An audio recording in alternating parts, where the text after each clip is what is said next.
Good morning, good afternoon, good evening, and good night, everyone across the globe. Welcome to Arduino Day 2020. As usual, it's a big honor to be hosting this event, although we are all operating into difficult circumstances due to coronavirus outbreak. Anyway, this is a community event, and we now are experimenting this new formula of having a streaming event. So I would like to thank all of you that are joining us online. Today, we are also really thankful to all the groups, schools, and passionate people that arrange their event virtually or postpone their events to a better time later this year. Massimo will guide you through the exact agenda in a few minutes for the day, but I would like just to give you some highlights about what we are doing in order to support the community. We will not gonna talk a lot about coronavirus today because we would like to celebrate you as community members and Arduino that is enabling us, to grow and experiment with technology.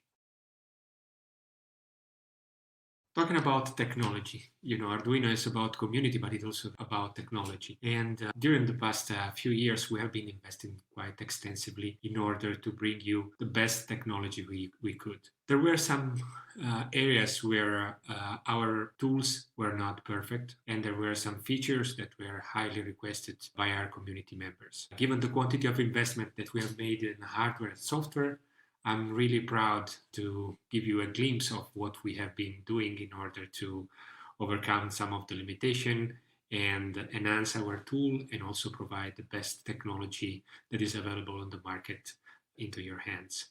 First of all, let's talk about the ID. One of the major features that people were asking for over time during the last probably 10 years was the ability to debug your code using our IDE. So as you may know, this year we released the first alpha version of the Pro IDE that enables people to debug their code.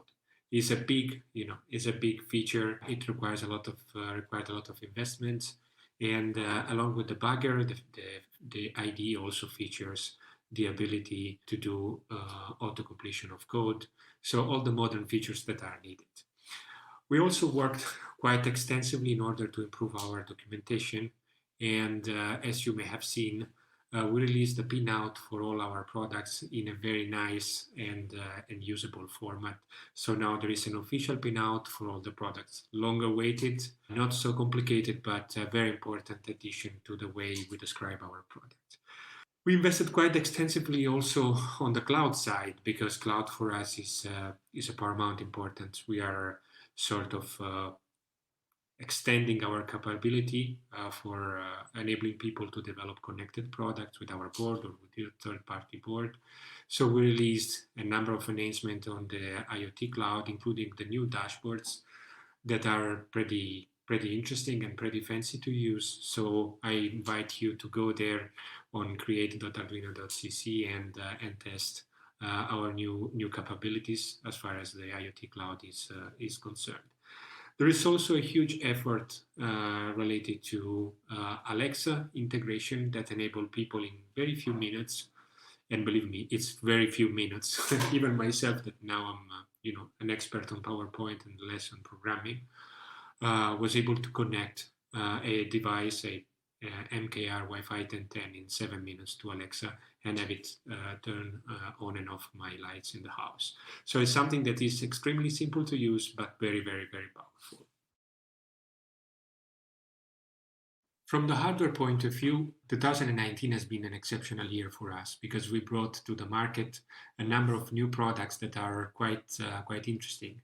Some of them you may have seen already and played with them already, like the new Nano 33 products, the new Nano IoT, Nano BLE. These are the products where we try to reach a compromise between price and performance, providing the highest possible performance given the quality of the products that we deliver. I hope the community is appreciating these products. We see growing numbers, and it's quite interesting to see how creative people are being with this product, especially with the BLE Sense that features Cortex M4 from Nordic, the 52840, and has a bunch of built-in sensors. It also has a very interesting software stack that is based on a combination of Arduino on top of the embedded operating system.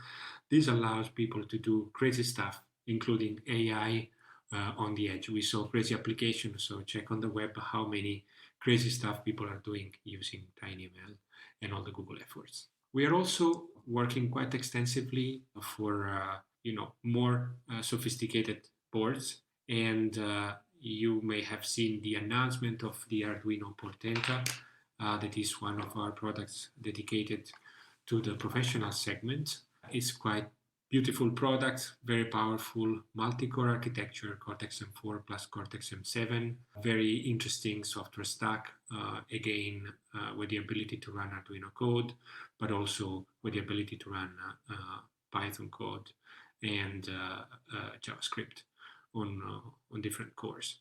So it's a very interesting product, tailored to professional market, but also important for makers. So this year we announced a number of products related especially to the educational market, and among these we have the CTC Go, that is the Creative Technologies in the Classroom kit for classroom. We created a version of the starter kit for education that has a smaller number of projects, but also ultra well documented and designed in order to be used in the classroom or by individual students. We've been working on the IoT starter kit that will be announced later this year for availability. We have been working on the engineering kit version 2, that is a kit tailored to the university. As far as the professional market is concerned, we've been extensively working not only in creating products for the professional market, but transforming the company in a way that can support professional customers. You may have seen the new Pro website, so it's arduino.cc/pro. That is our first website where we are aiming at collecting experiences and sharing information with our customers that wanted to use Arduino as a professional tool. For example, all the products will have Arduino layered on top of the ARM embedded operating system.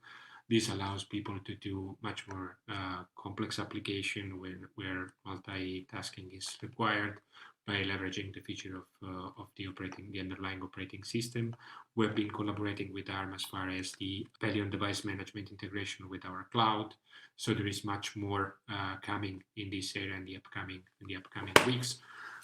We have been working on the connectivity side to enable professional customers to leverage not only our hardware, but also our SIM. We have the Arduino SIM. That is a beautiful product that probably not many of you know that exists, but go and check it out. It's very interesting because it's a proper machine-to-machine SIM that allows to send data from your connected device to our cloud, and has a very interesting set of data plans that can be used for machine-to-machine interaction.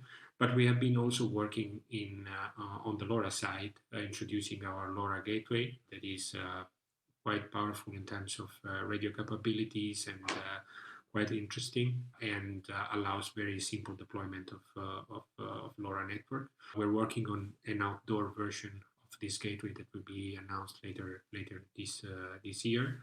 We're piloting a number of products that are coming now to the market in collaboration with some customers and technology partners, so that we can enrich the ecosystem and allow people that want to make professional usage of Arduino happy and satisfied with a lot of technology that spans not only from hardware and firmware, but also it goes into the IoT and connectivity and the creation of dashboard, creation of application.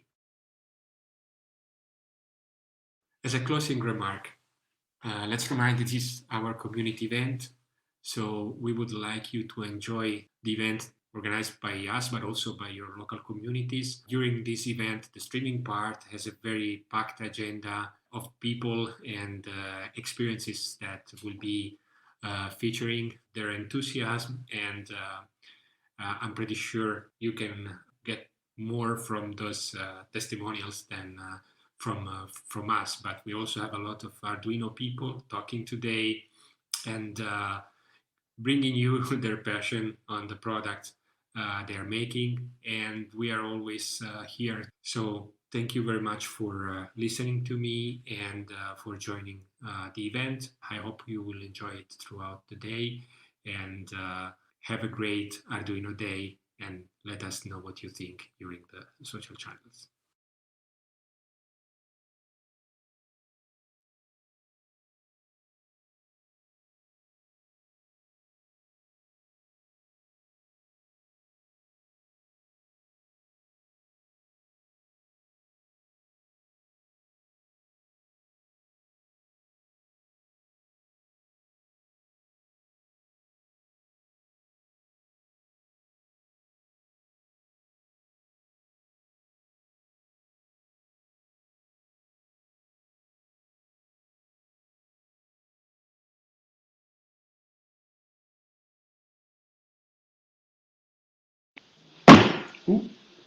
Sorry, I think there were some technical issues. I was caught in the middle of me making some stuff, and because as a maker, you always have to make.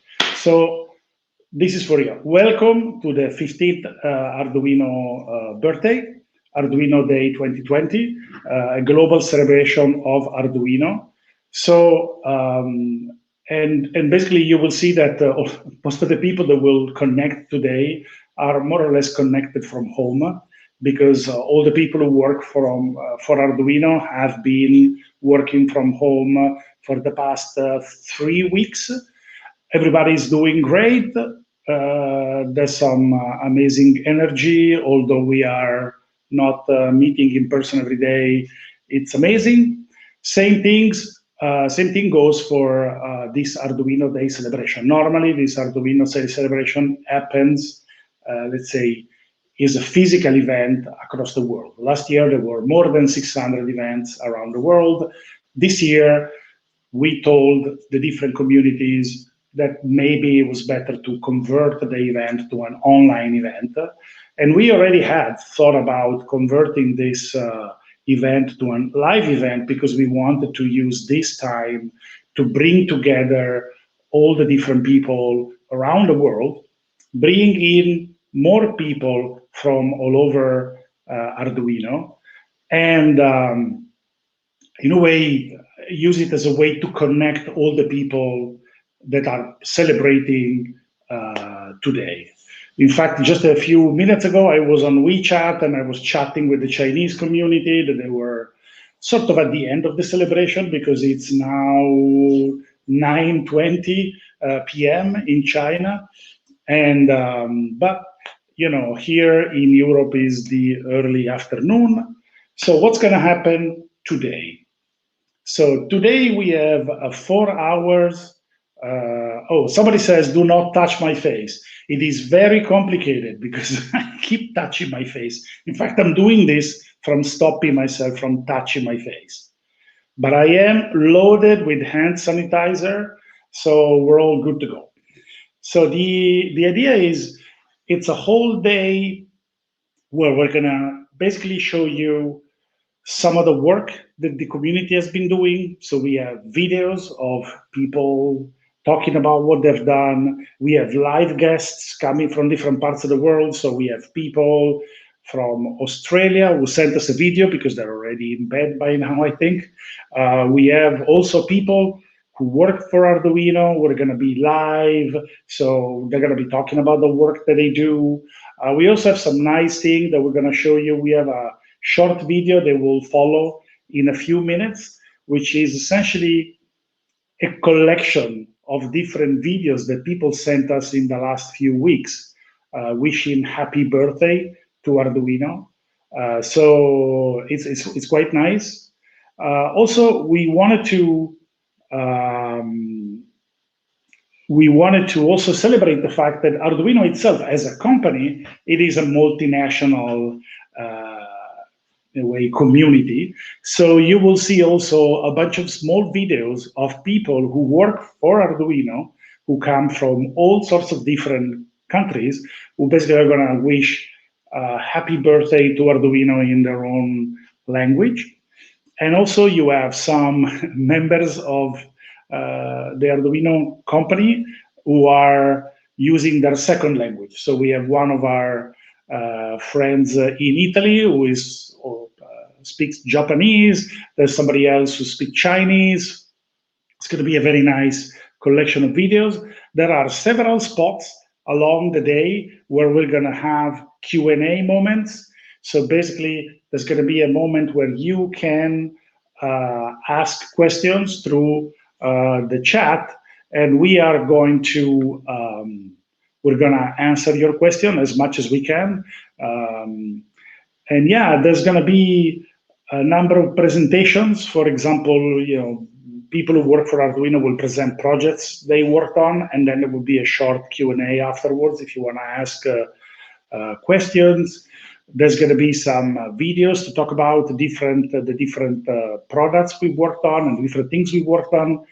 And there's also, just a lot of different interventions from different people from different parts of the world who are basically saying hello and just wishing a happy birthday to Arduino, but also explaining what they are doing. So as I said, because of this coronavirus situation, we have asked the community to basically celebrate a part of the Arduino Day mostly online if they can. So let's enjoy the day. Why don't we just look at this birthday video that we put together, and then I will be back to introduce the rest of the day.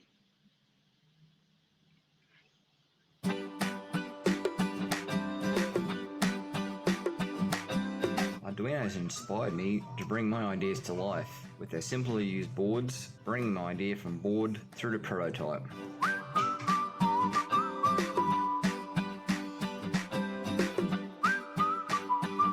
My interest in robotics developed just because of working with Arduino boards for controlling robots and some other associated projects.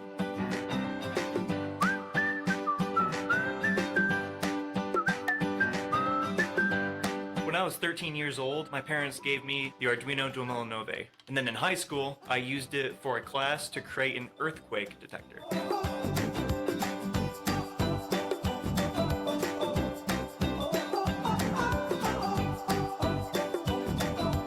I started using Arduino around 6 years ago when I was in high school, and that inspired me to become an electromechanical engineer. So grazie mille Arduino.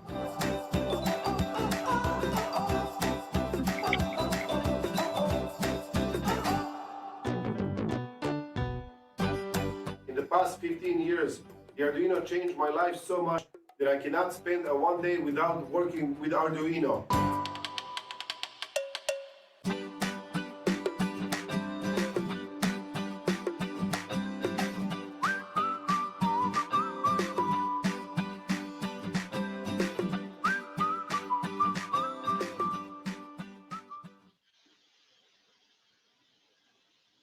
All right. So thank you very much to all the people who have contributed, sending us a little video to say happy birthday and also to tell us how Arduino changed their life. I'm really excited that all these people have stories about how Arduino enabled them to do things, to change their lives, to learn about technology. So I think it's incredibly exciting, and it's all about this immense community that we have. And to talk about the Arduino community and the maker movement, I want to invite on the stream my friend Alessandro. Alessandro, you are live. So I wanted the whole community to introduce Alessandro Ranellucci, who is also famous in the open source software world because he's the author of the Slicer software that is used by a gazillion 3D printers around the world.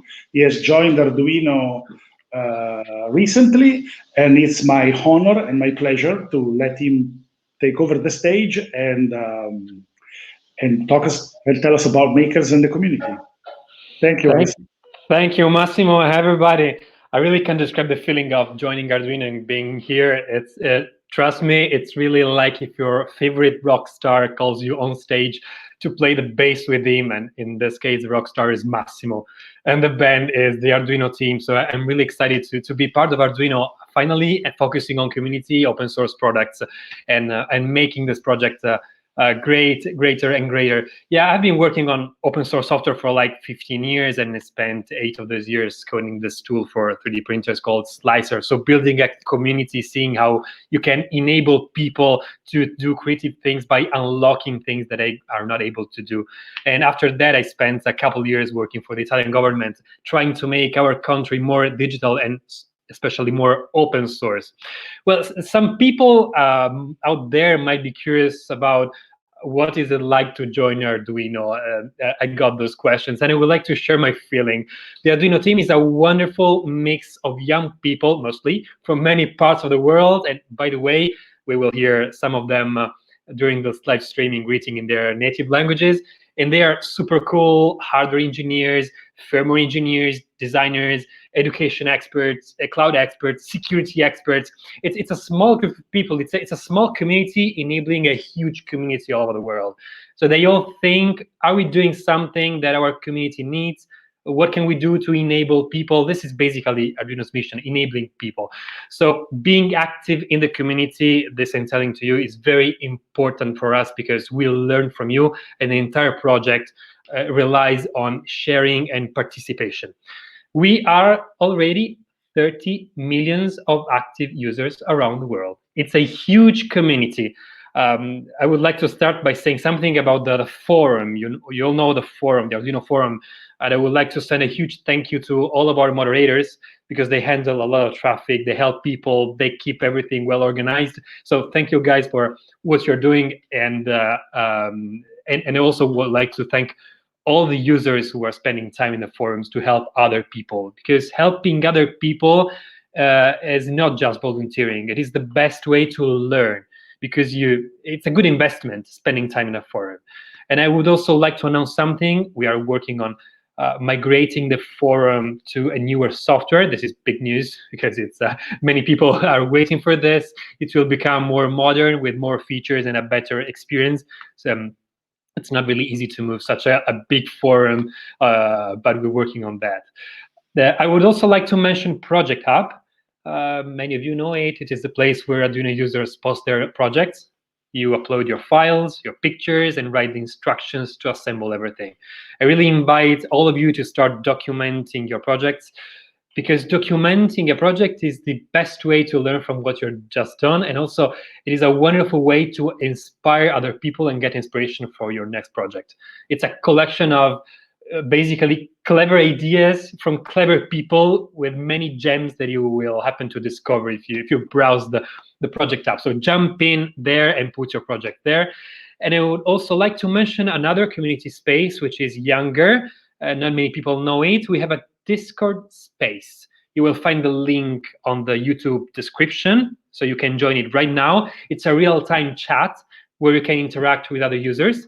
If you're following this live stream, you can also ask questions to us and to our speakers, joining the live questions channel inside Discord. And also there are other thematic channels to keep discussing on the topics covered today during this live streaming. And also a big thanks to our Discord moderators. They are a group of 12 people doing an incredible job there as well. Also, there is another community space, our GitHub space. We have hundreds of repositories hosting our open source code on GitHub. So you can join that community and propose your pull requests, your code contributions, help with the issues and the discussions about roadmaps and features. So join the GitHub community as well. And finally, last but not least, I would like to thank all the Arduino user groups around the world and the local communities who are organizing events all the year long. And also, I would like to know how can we support you. I would like to talk to you. Let's discuss together how we can improve this network around the world and increase communication among the groups and between the groups and the Arduino team. In order to discuss, we can use the forum. There is a board named Local Groups, so let's talk there.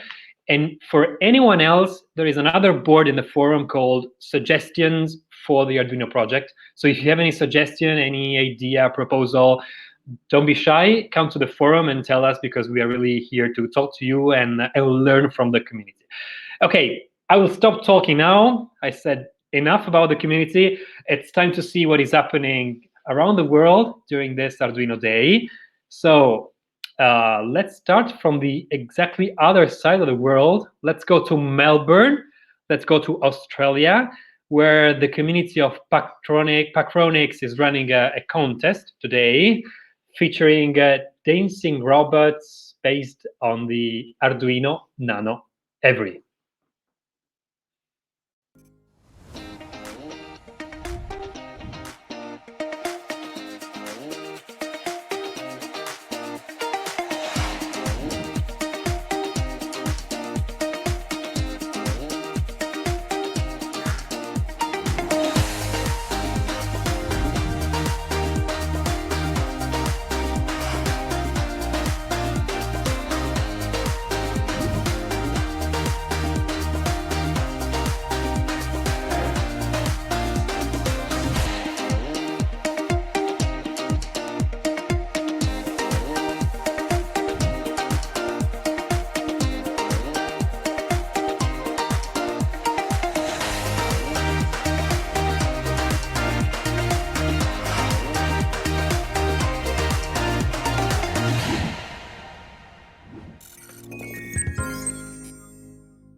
Hey Arduino, and happy 15th birthday. My name's Simon and I'm a teacher, and I'm working here in Melbourne with Pakronics. We unfortunately can't join in on the birthday celebrations with the workshop that we had planned due to the current circumstances, but we did want to share with you some of the awesome stuff and the fun that we've been having learning with the Arduino ecosystem. In the classroom, we've been using the Otto DIY robots, and they're programmed through the Arduino Nano Every board. It's been a really rich learning experience for the students because they've been able to interact with this fantastic open source hardware. Along the way, they've learnt multiple coding languages, and they've been able to integrate the 3D printing and really customize their ideas. But the great thing has been how the Arduino ecosystem lets the students turn their ideas, their mere thoughts, into prototypes and eventually full-scale design solutions. I think that the greatest thing about the Arduino education movement is that it's a hands-on experience which engages the students, but importantly, it provides an opportunity where anyone can learn how to code.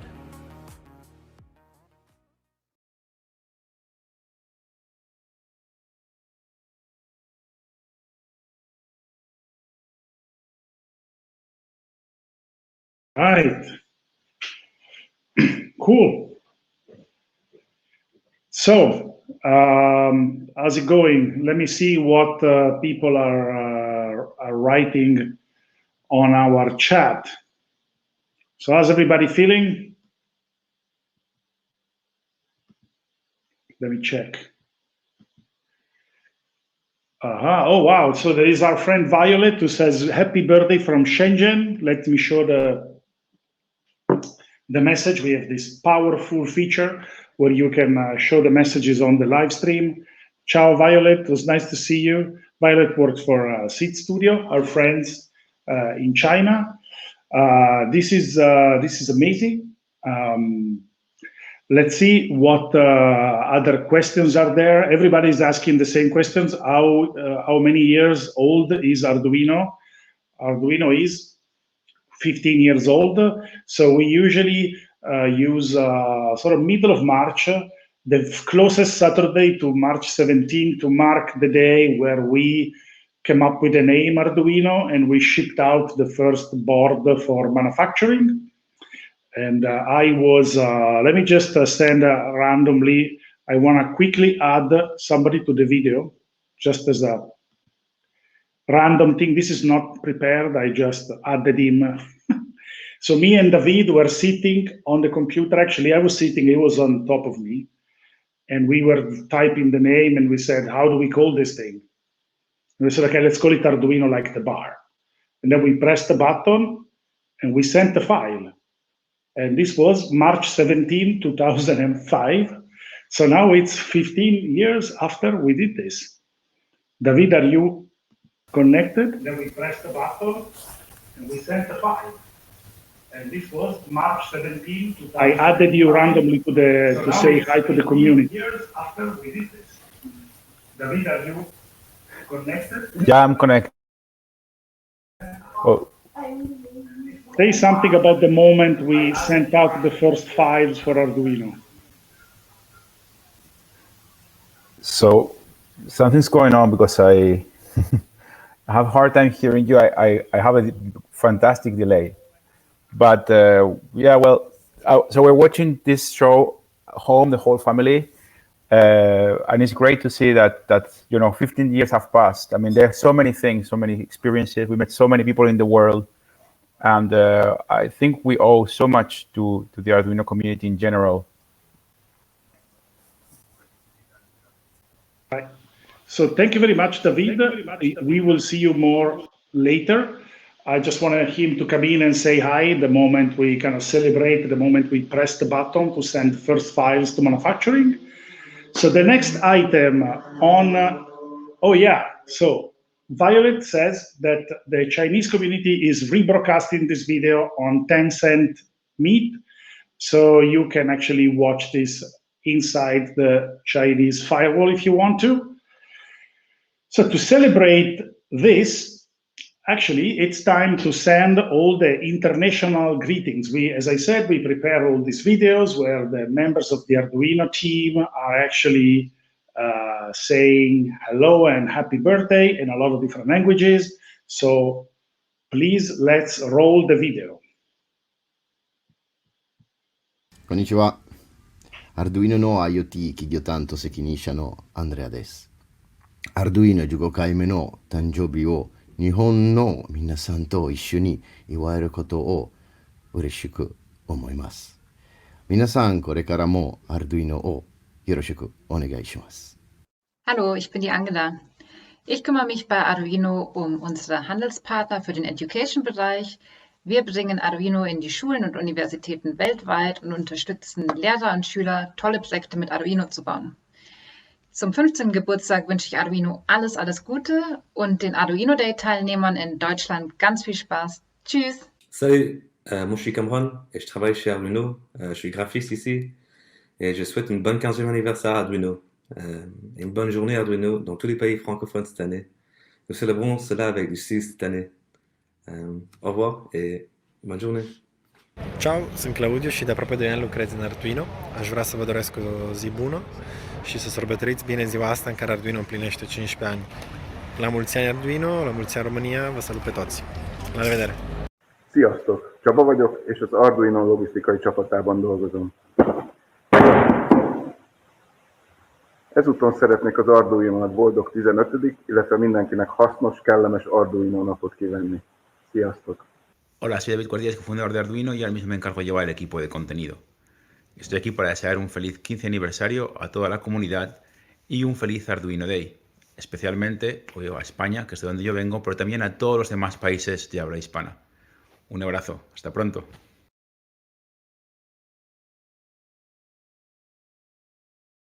Oh, hello everyone. This is my first time streaming from home. I hope the microphone is okay. Ciao, I'm Martino. I wanted to thank all my colleagues who were just saying happy birthday to Arduino. And my happy birthday, my celebration today is showing you like a sneak preview of what we are doing in the machine room. Like what we are doing for the Portenta, for the new Pro family. And some of the stuff that you will see are really in the early development stage. Some are closer to being completed, but I really wanted to show you this stuff. So it will be a bit awkward because I just have two hands, but let's start talking about the engagement of the community. So we are engaging a lot of very cool projects into this, into the Portenta software we are creating, and we want to make available for the community. So I wanted to thank particularly Gabor from Little VGL, Fame, Adam Green from MRI, and Ibrahim from OpenMV, and Damian from MicroPython. And I will show some of these projects live if I am able to do it. So I wanted to start with Little VGL. Probably you know it. It's a platform for creating user interfaces. The code is C code or Python code. The important thing about this library is that it's totally open source. So it's not something proprietary that you have to buy or get software from some vendor. It's completely open source, hardware accelerated, and the most important thing is that you don't have really to write code. You can use some graphical program to create your UI, connect the buttons to certain actions, and in fact, create something visually. And I wanted to show you, let me share the screen.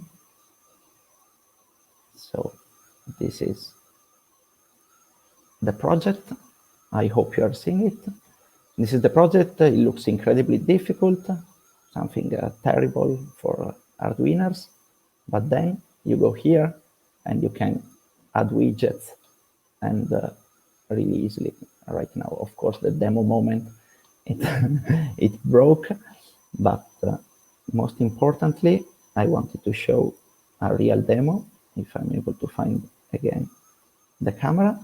So this is a Portenta, and going through a USB-C hub, and it's running a very nice widget demo. You've just seen the code on the IDE, and don't take too much attention to the tearing. The tearing is just on the camera. If I move it around, it does the same stuff.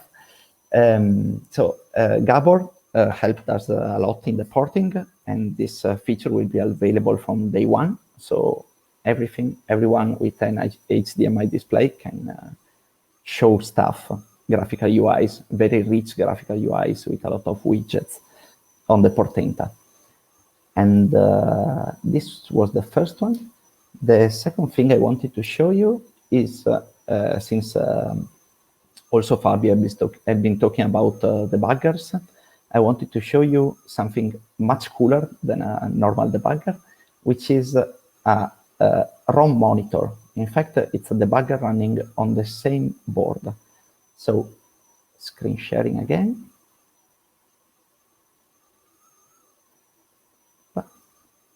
So this is the actual Blink you all love, and we are adding a couple of directives here. We are just telling the debugger to run on the serial port. So now I'm going to upload it on the Portenta.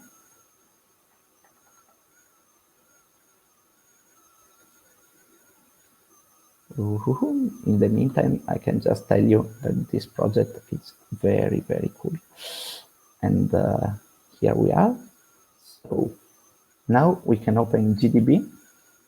And this is the Portenta. This is not the port, of course.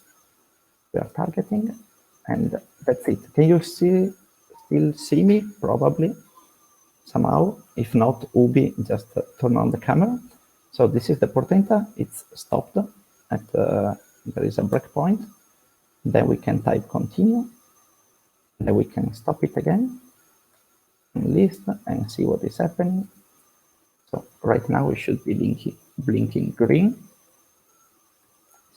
Stop it. Insert a breakpoint in the loop. Usually use 2 hands to do this. So we can print the counter. 5 right now, we can continue. And next time we encounter the counter, 2 times, it will be 7. And we can also change variables. So the variable I chose was swap colors. So we can say set variable swap colors 1. And now we'll be thinking this incredible violet. Hope you have seen it. If you didn't, I'll be more than happy to replicate the demo afterwards. And feel free to ask anything you want on the chat. And what else? I told you about OpenMV and the MicroPython. Since this board is very, very powerful, we are working on 2 main projects. One is porting MicroPython properly, so with the whole infrastructure just running by itself, and which mostly runs on the M7 core. And OpenMV, in fact, encloses into a single binary a lot of functionalities to use cameras and machine learning algorithms. So everything runs on the board, and the M4 is basically off. Instead, the other use case we are thinking about, and we have been coding for the last few months, is running Python on the M7 core and running Arduino on the M4 core. So you can have a function that runs very fast with very precise timings, but at the same time, you have the very same experience of programming in Python that a lot of people love. So this is incredibly cool. You'll see it in your hands, hopefully soon, if the virus situation is over, or even if it's not over, we will be able to ship some boards anyway. And I just wanted to leave you with the last demo. And because for CES, you've probably seen a video about running a very famous video game. And here it is. Let me swap the camera again. So on the biggest screen I couldn't find. And we have Doom. And yeah, it's running on the Portenta here and the projector there. So hopefully we'll be able to give you some new stuff soonish, and I hope you enjoyed the Portenta, and I cannot wait you to be hacking it. So thank you very much.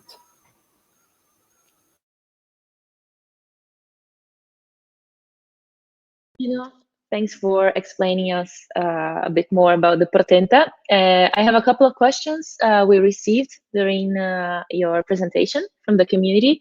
The first one is, will the Portenta be able to run Linux? So there is one, I've been experimenting it. The only problem is the amount of memory. So with 8 megabytes, it's not that easy to run Linux proficiently. You can run it. I may publish sooner or later some tutorials on how to do it. but it's not going to be mainstream. It's a bit limited to run Linux. Okay. Another question is from an Italian follower. He said, are there differences between programming with a single core and a dual core? Oh, no. We decided to give the same experience for both cores. So from the IDE, maybe I can share the screen again. From the IDE, you can simply choose here, maybe not here, but I have a few boards, but you can choose if you want to compile your project for the M7 or the M4 without any restriction. So you can go for it, and you have the same APIs, you have access to the same peripherals. Of course, we are not giving you total freedom. So for example, the USB, the main USB just runs on the M7, but because our software, it is easier for our software to handle this situation. Otherwise, you're free to do whatever you want. Great. And do you know when will tutorials be available for the Portenta? This is something you should ask David, but soon. I can just say soon. Probably by the end of next week, there will be the first tutorial available. Okay. And what languages are Arduino adding to the Portenta? Initially, Python, but you never know. All right. And the last question is, can Portenta run light version of TensorFlow? Yeah, there is we can run both the library we already ship with the Nano 33 BLE, and it's very fast. Of course, the clock is going like 10 per the clock on the Nano 33, but we also have the integration for the STM Cube AI platform, which is a translator from machine learning models for TensorFlow to microcontrollers, which is crazy fast, and you will love it. And also that project is open source. So I want to stress this out. This board is open source software at all. This is great. People have to know this. And if we still have a couple of minutes, another question is, can we run C and Python together and communicate with each other? Absolutely. And this is one of the main ideas is to run Python on the more powerful core. So you have plenty of resources and you can do all the things you need without pretending it to be extremely fast or timings to be okay, and or to be super precise. And then you can run all the real-time part on the M4. And you have a channel to communicate between these two processors. We are finalizing the APIs. They will be nice because we are Arduino and we love having great APIs. But the most important thing is that they will work. Can't wait for it. Thank you, Martino. Thank you, Isa. Ciao. Have a nice Arduino day, everyone. You too.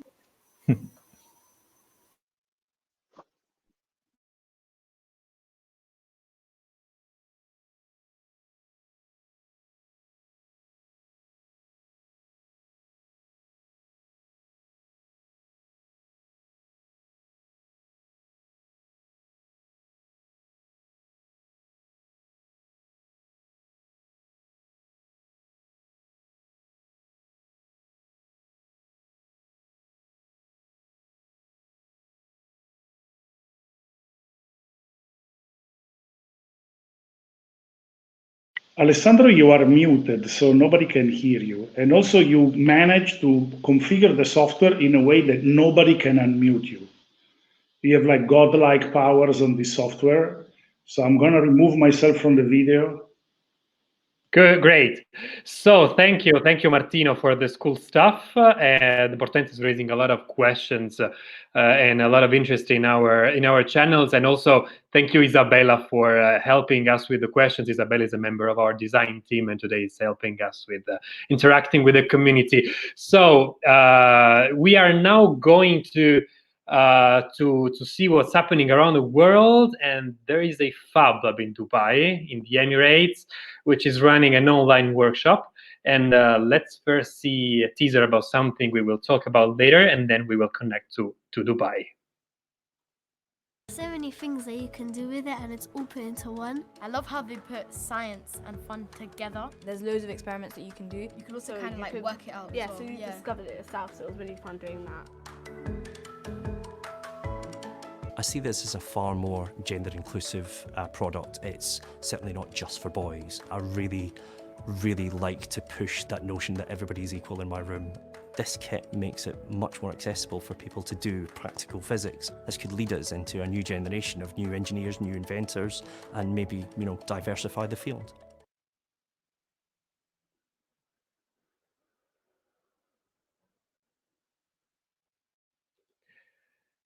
So the Assembly is the name of this Fab Lab located in Dubai. So to talk about what's happening today in Dubai, we are talking to Simone Maiocchi. Hello, Simone. Simone is a member of the... Hi. Okay, we have to set up something about the volume there. Let's get a lower volume. Okay.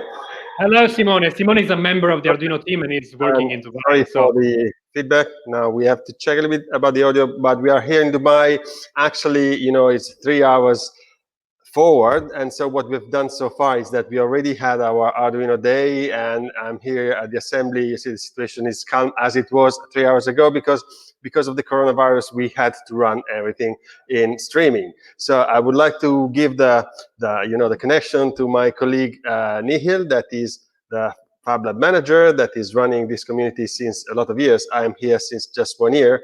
And so I found this brilliant community that was really taking care of me as an alien, because I got here without knowing anyone, and because the assembly was the reference for makers. I got hosted, and I got here. I found a lot of love in the typical Arduino style. So I hope that my colleague Nihil is almost ready. But I can also tell you that in the community, we have a lot of students, because this area is an area that is populated by a lot of students in the universities, in the surrounding, and a good habit of the assembly is to get interns and teach them a lot of things. So here, every Saturday, there is a workshop that is basically hand-on, and it is a hand-on with Arduino, it's hands-on with other solutions for programming. And what they are doing is that bringing forward this sharing culture. So it's not a real complete Fab Lab, but it's a place that is a lab with some good equipment. So I hope that my colleague Nihil is almost ready. Possibly yes, you are going to see him in the preview. And what else I can see? I can see, first of all, it's very good to see you all connected in this way. Last year I was close to Arduino Day in a much different way. Now it's 4,000 kilometers, but the feeling is always the same. So I also take a chance to say hello to all my colleagues that I have seen recently in a very nice kind of breakfast, a breakfast that was all run by communication, and it's basically the right way to behave currently. So we keep the safe distance. We have done everything with these wonderful technologies. Luckily, we are going to set some kind of reference for the others, because I know that all the universities are now trying to understand how they can deliver this kind of remote learning and remote teaching.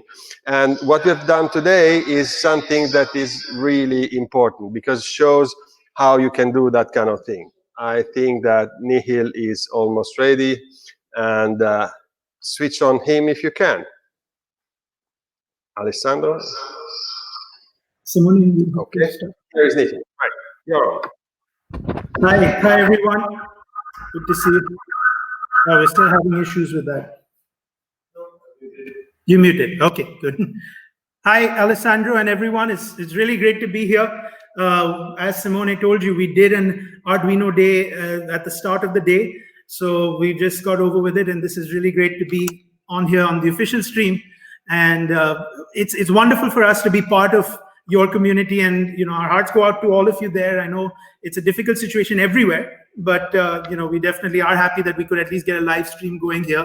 We wanted to do a big live event, and we had a big space planned and everything was getting ready, but then the news hit, and that's why we decided to go with the live stream.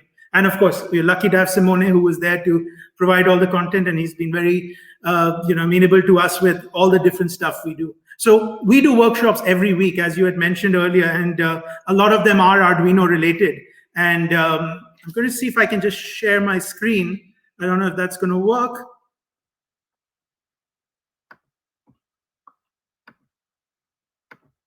I'm just going to share my screen and show you some of the scenes that we have, like when we do Arduino workshops here.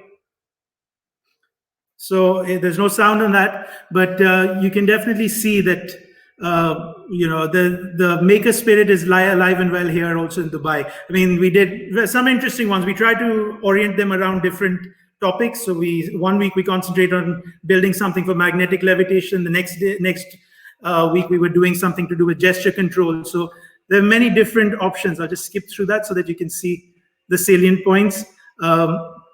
Yeah, and that's another robotic arm. I think it's just out of view, but you can see that we built with Arduinos and a bunch of motors. So there's a plenty of, so this is again the robot design that was being mentioned earlier. We also have used that extensively and built it.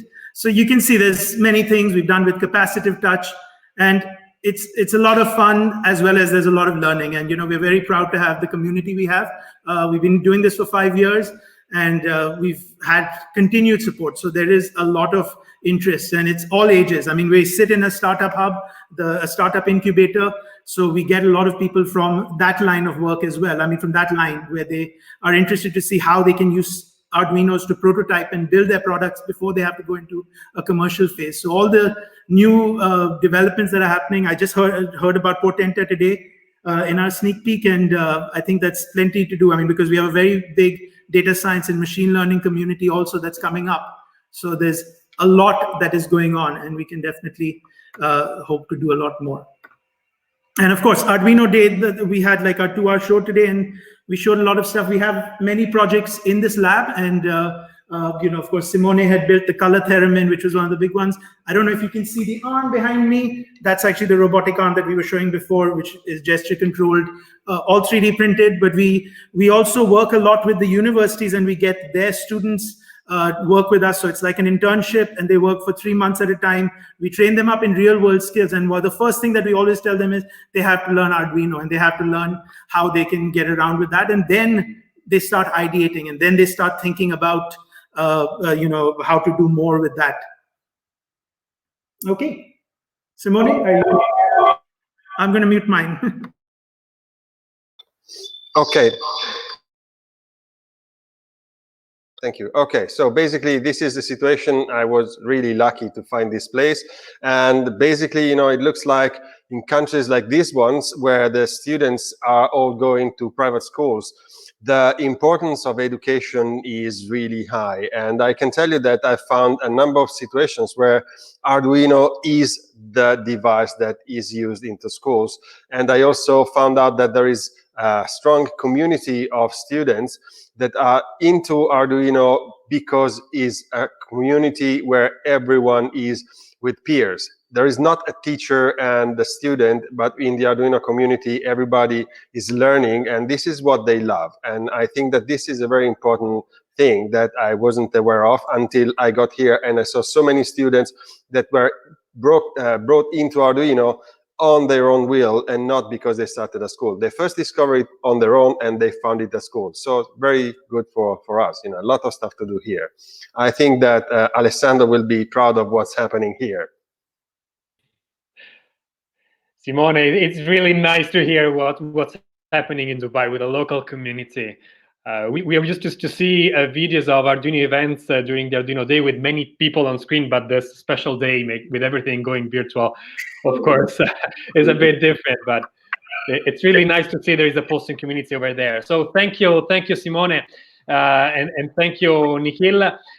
This was the Arduino Day happening in Dubai in the Emirates, and we have many other guests today, so stay connected on this live stream.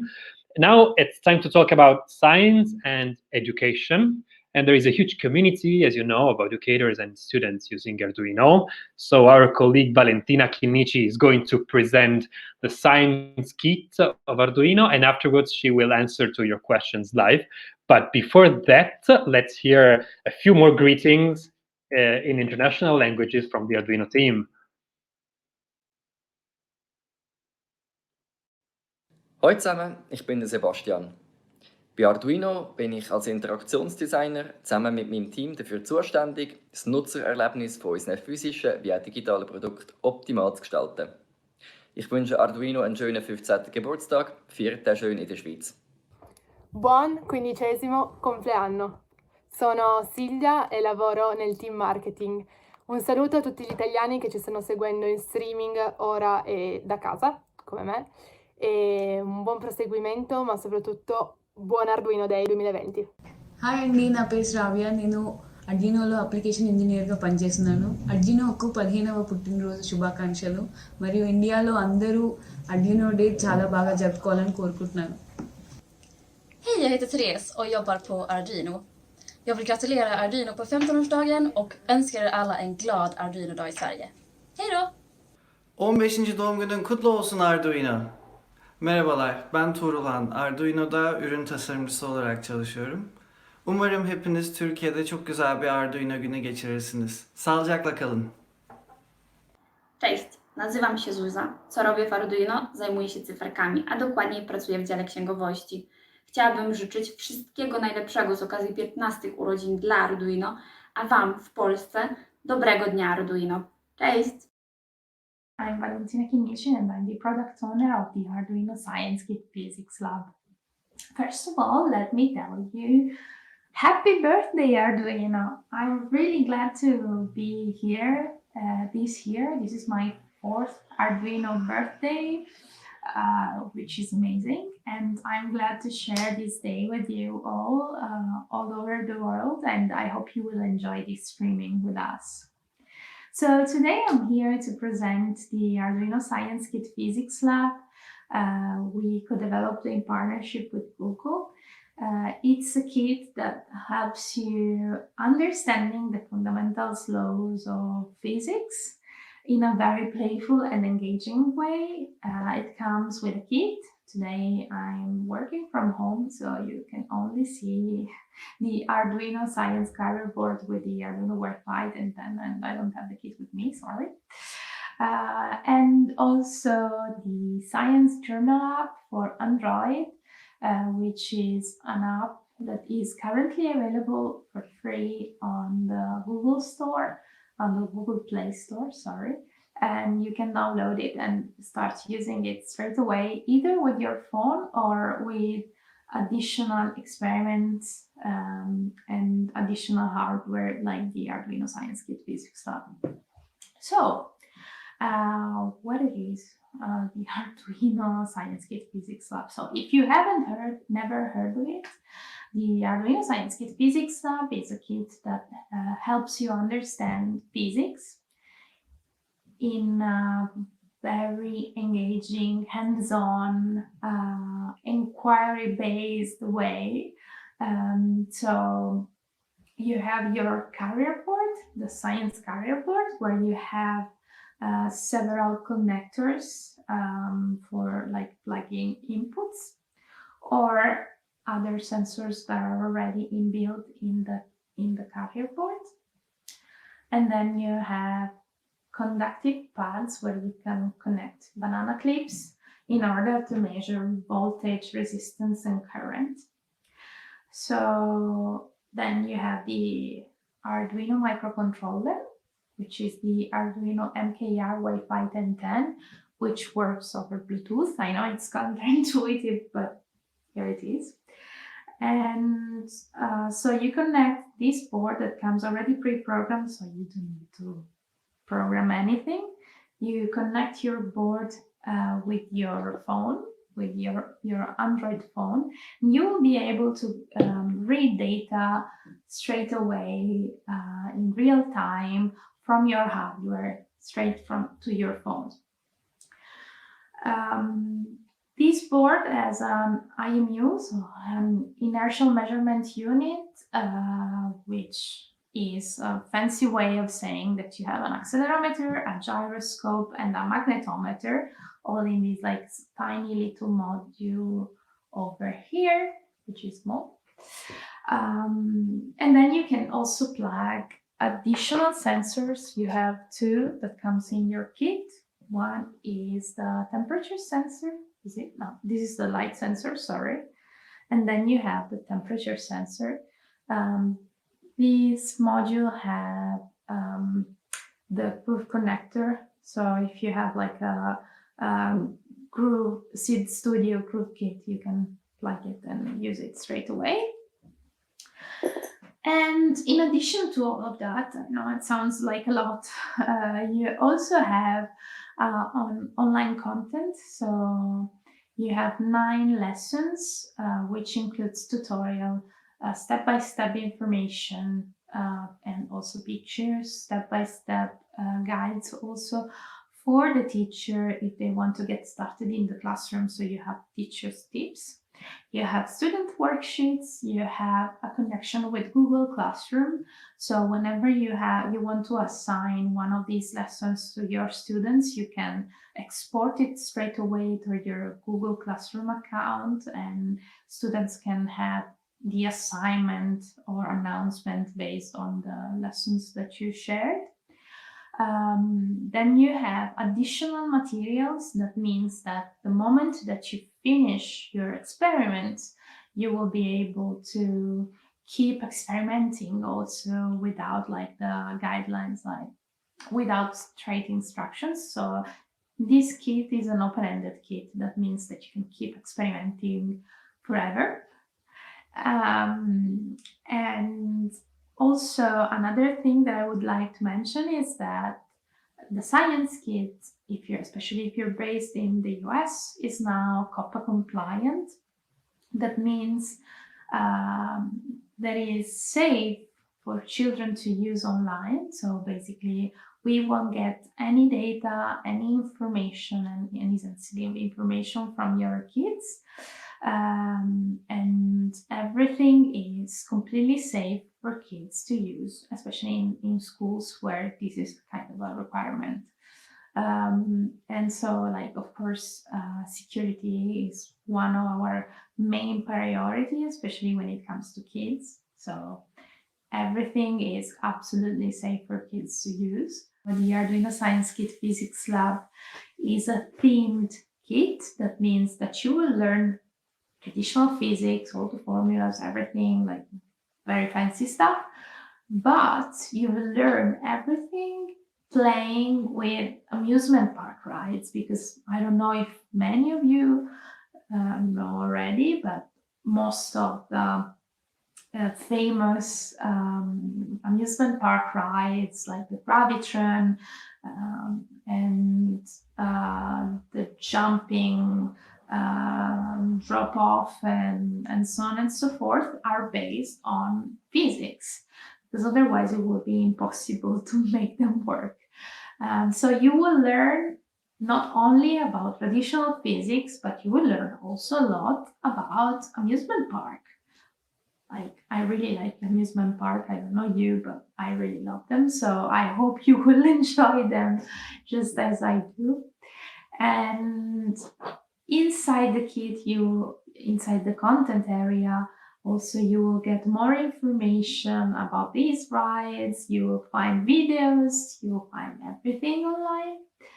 And how does it work? So basically, whenever you purchase your Arduino education kit, in this case, we're talking about the science kit, but it works pretty much the same for all of them. You receive the box, you open the box. Behind the lid, there is like a registration code that you can enter online to access to your online portal.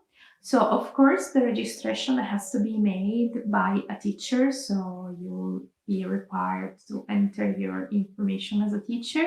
And then you will have also access to a dashboard. That means that you will be able to enroll students and to manage your classroom, although let me clarify that everything is anonymized. So teachers will have a list of seats that are allocated per kit, but we won't gather any data of your kids, so everything will be absolutely safe. So you go online, you're a teacher, you purchase the box, you have your dashboard, you're enrolled your students. That means that then your student will be able to access the content online. Each Arduino Science Kit is enough for 2 students. This is the recommended dose of students for 1 kit. And also, as a teacher, you will access additional materials that students, of course, won't see about how, for example, set up your classroom and how to troubleshoot, everything that is very useful for you in the classroom, because we know that you're busy, you don't have enough time to work on everything. So we try to make your life as easy as possible. And the Arduino Science Kit is also NGSS aligned, so it's aligned for the National Science Standard Curriculum in the US, and it's also aligned with the UK science curriculum. That means that all the lessons are already grouped in a big matrix that you can see online. The Science Kit is currently available in 6 languages. It's available in English, Italian, Spanish, Portuguese, Hungarian, and German. 6 languages, so we probably speak your language also, or your language already. And everything is available for you to purchase from our online store, so store.arduino.cc/physics-lab. And otherwise, you can find out more on arduino.cc/education. I hope you enjoyed this session with me, and I hope you will enjoy the rest of the day with our expert and my colleagues here at Arduino. And I'm really looking forward to hearing more from you during the Q&A session. I hope you enjoyed it, and talk to you soon, like in a bit. And happy birthday, Arduino! Ciao!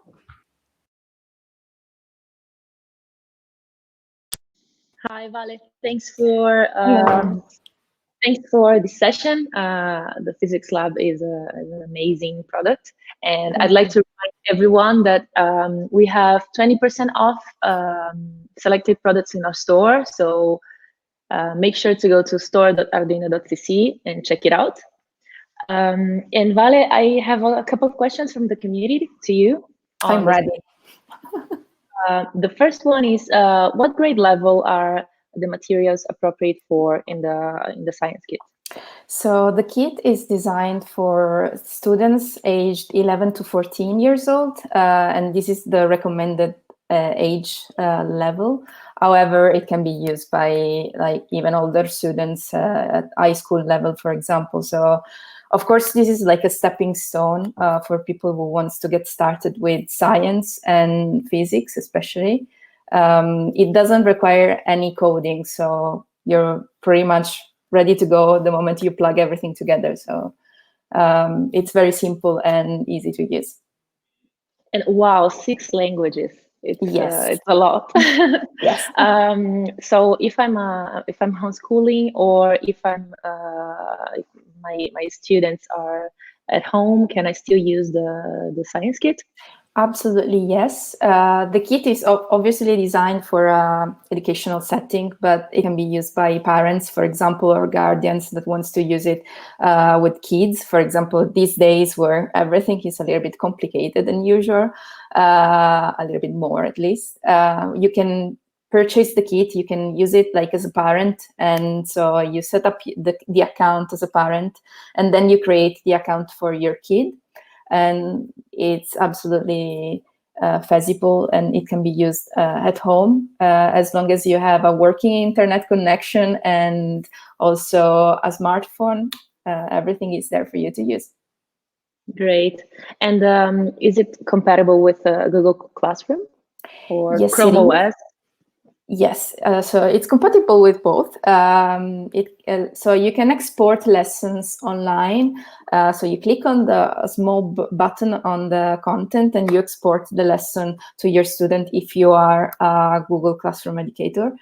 Then about compatibility with operating system, the Science Kit is compatible with Chrome OS.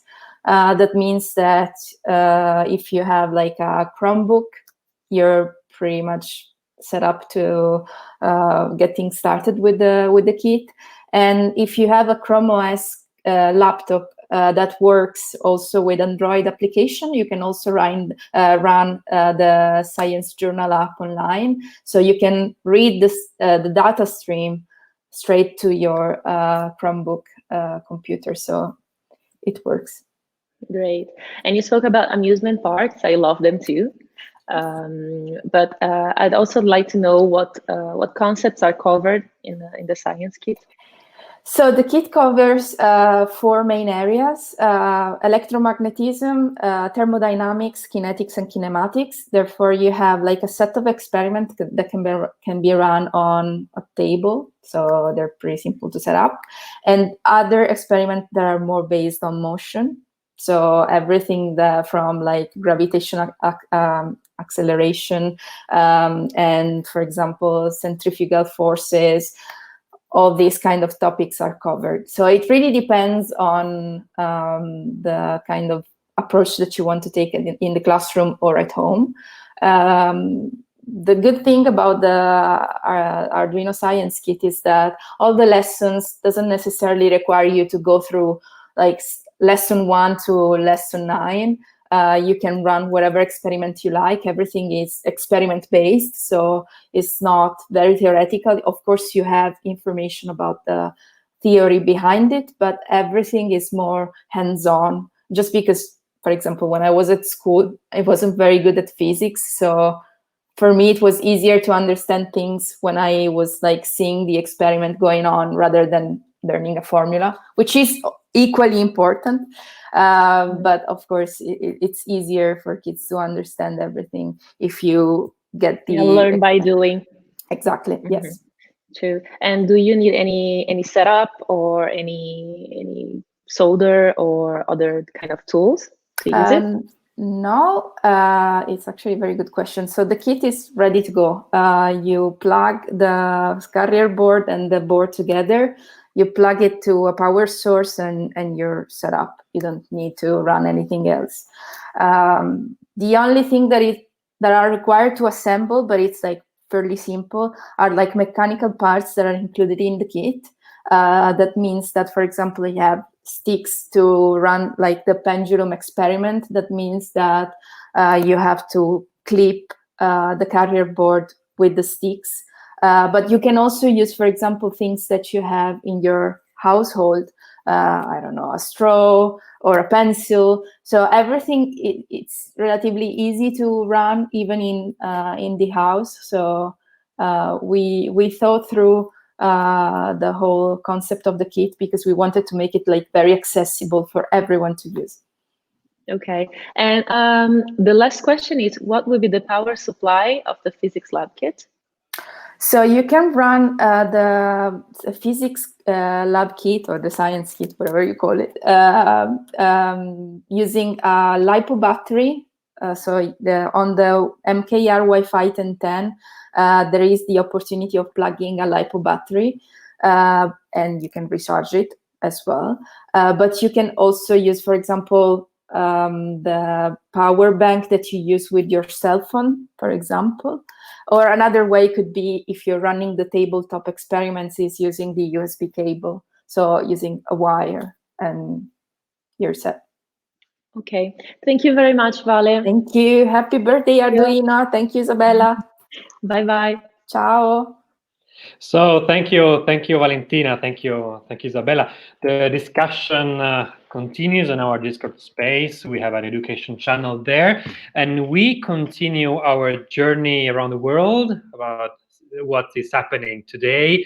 And this time we are connecting with Norway where the Bitraf Fab Lab is running a virtual event with their local community. So just a few seconds to see a spot about the Portenta board, and we will go to Norway.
So, Seaman from Norway, are you there?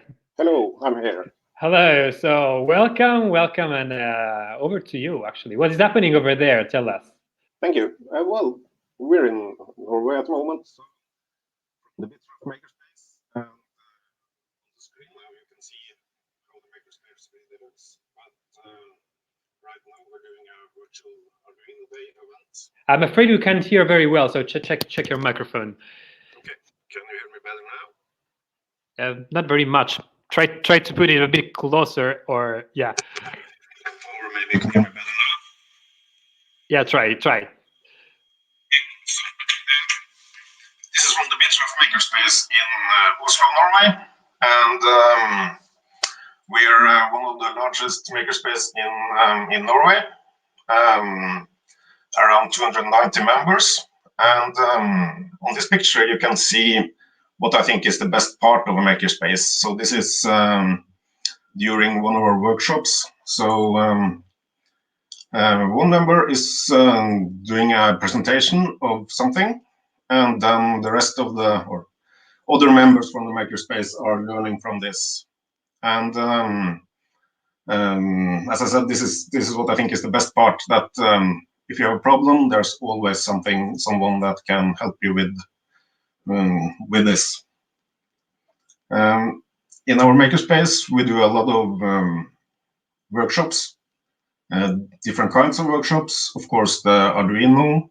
We have some Arduino beginner workshops a lot of times, and also other workshops with electronics. So making PCBs, soldering, and all that. And we also have 3D design, 3D printing, CNC, and other woodworking. And some of the members also do digital design and cosplay and so on. So every Thursday night we have this build night where you just bring your project, and then you work on this project together with all the others. And as I said, if you're stuck, there's always someone to help you.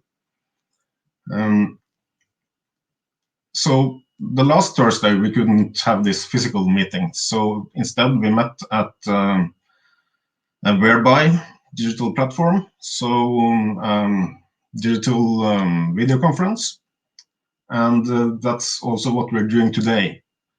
So we are meeting up virtually, doing the Arduino Day celebration, and just working together from each of our homes. So on the screen I have some pictures I would like to show you. So this first one is from one of the workshops. We also have pictures from the CNC machine, and some of the stuff's made by members of the makerspace. So as you can see, this is quite impressive.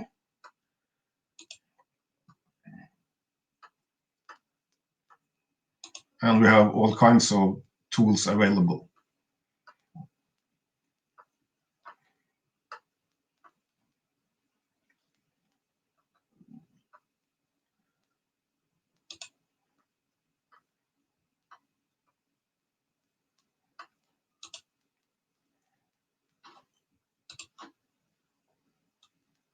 So at the moment, we are a bit,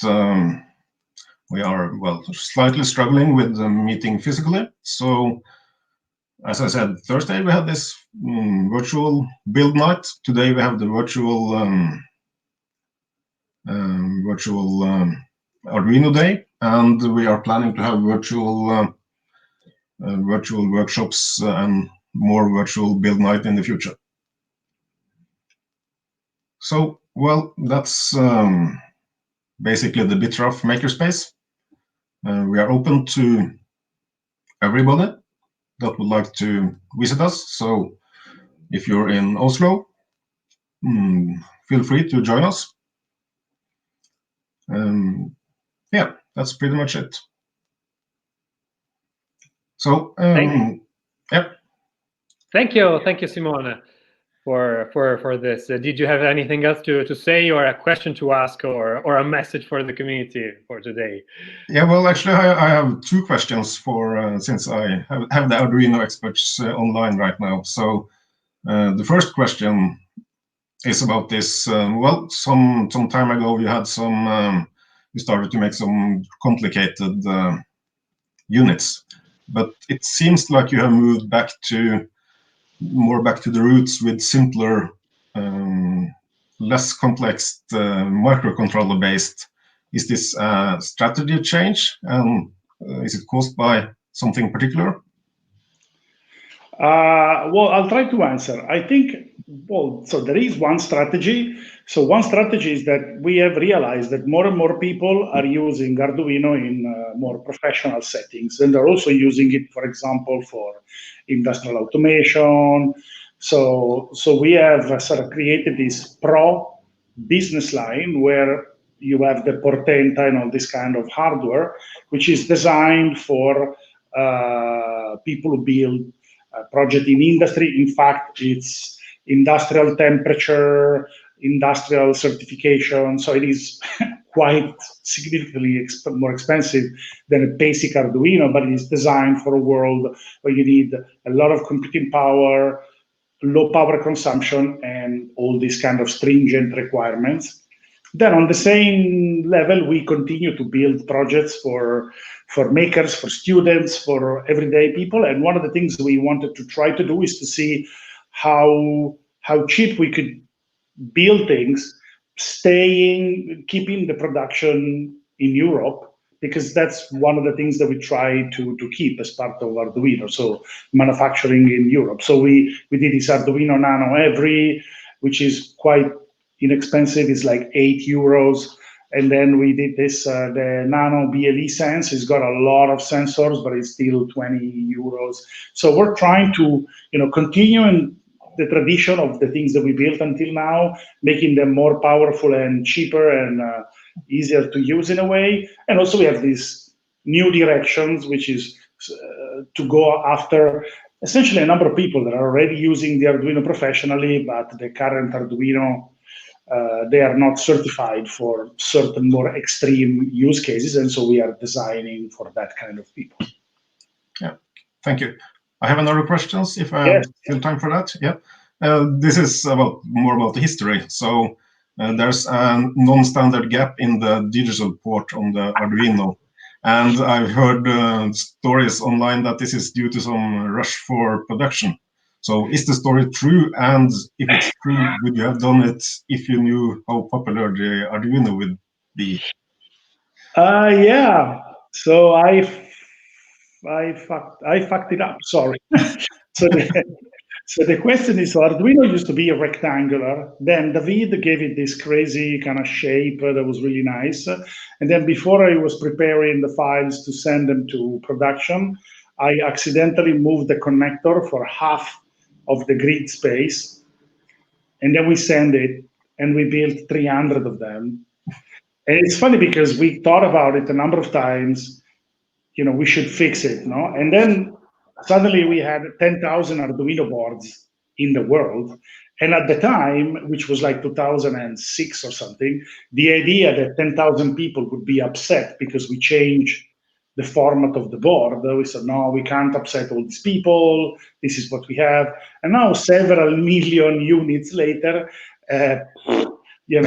apparently, in a way, Limor from Adafruit kind of saved it by saying, well, it's very useful so you avoid plugging the shields the wrong way around. So I have to thank her for coming up with the official excuse.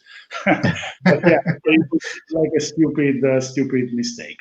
Okay. Yeah. Well, thank you. So in the end, I would just like to say gratulerer med dagen, Arduino. Happy birthday, Arduino. Thank you. Thank you very much for taking the time to talk to us.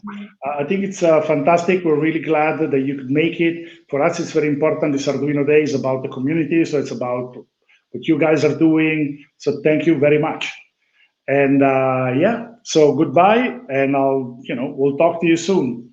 Goodbye. Thank you. All right. So now we have some more international greetings from the Arduino team. And then we are talking about a technology that I think it's incredibly important that we have been developing for a while, the Arduino command line interface, the CLI. So right now, let's see some more greetings, and then let's move on to the next topic. And thank you for watching. There's a lot of you. Thank you very much. Hi, I'm Keith and I look after marketing at Arduino. And I just wanted to say a very happy birthday to Arduino. We're celebrating our 15th birthday and just hope everybody gets to have a wonderful and safe Arduino Day. Thanks, bye. Всем привет! Меня зовут Ксения, и в Arduino я работаю в отделе продаж. Я поздравляю Arduino с 15-м днем рождения и желаю всем отлично отметить Arduino Day в России и во всех русскоговорящих странах. Hola, ¿qué onda? ¿Cómo están? Soy Laura Balboa y coordino las operaciones de diseño en Arduino. Feliz 15 aniversario Arduino y feliz Arduino Day México 2020. Compartir es amar. Cuídense. Compartan salud. Bye. Hi, jag ben lärare Arduino la country designer இருக்கேன். இந்த 15th பிறந்த நாள்ல உங்க எல்லாருக்குமே ஒரு happy Arduino Day wish பண்றேன். அதே சமயத்துல உங்க சேவை எங்களுக்கு ரொம்ப தேவை. Bye. Hej så, jeg hedder Lotte. Jeg er marketingansvarlig i Arduino Education. Jeg vil gerne have lov til at ønske Arduino et stort tillykke med de 15 år. Og så ønsker jeg jer alle sammen en rigtig god Arduino-dag.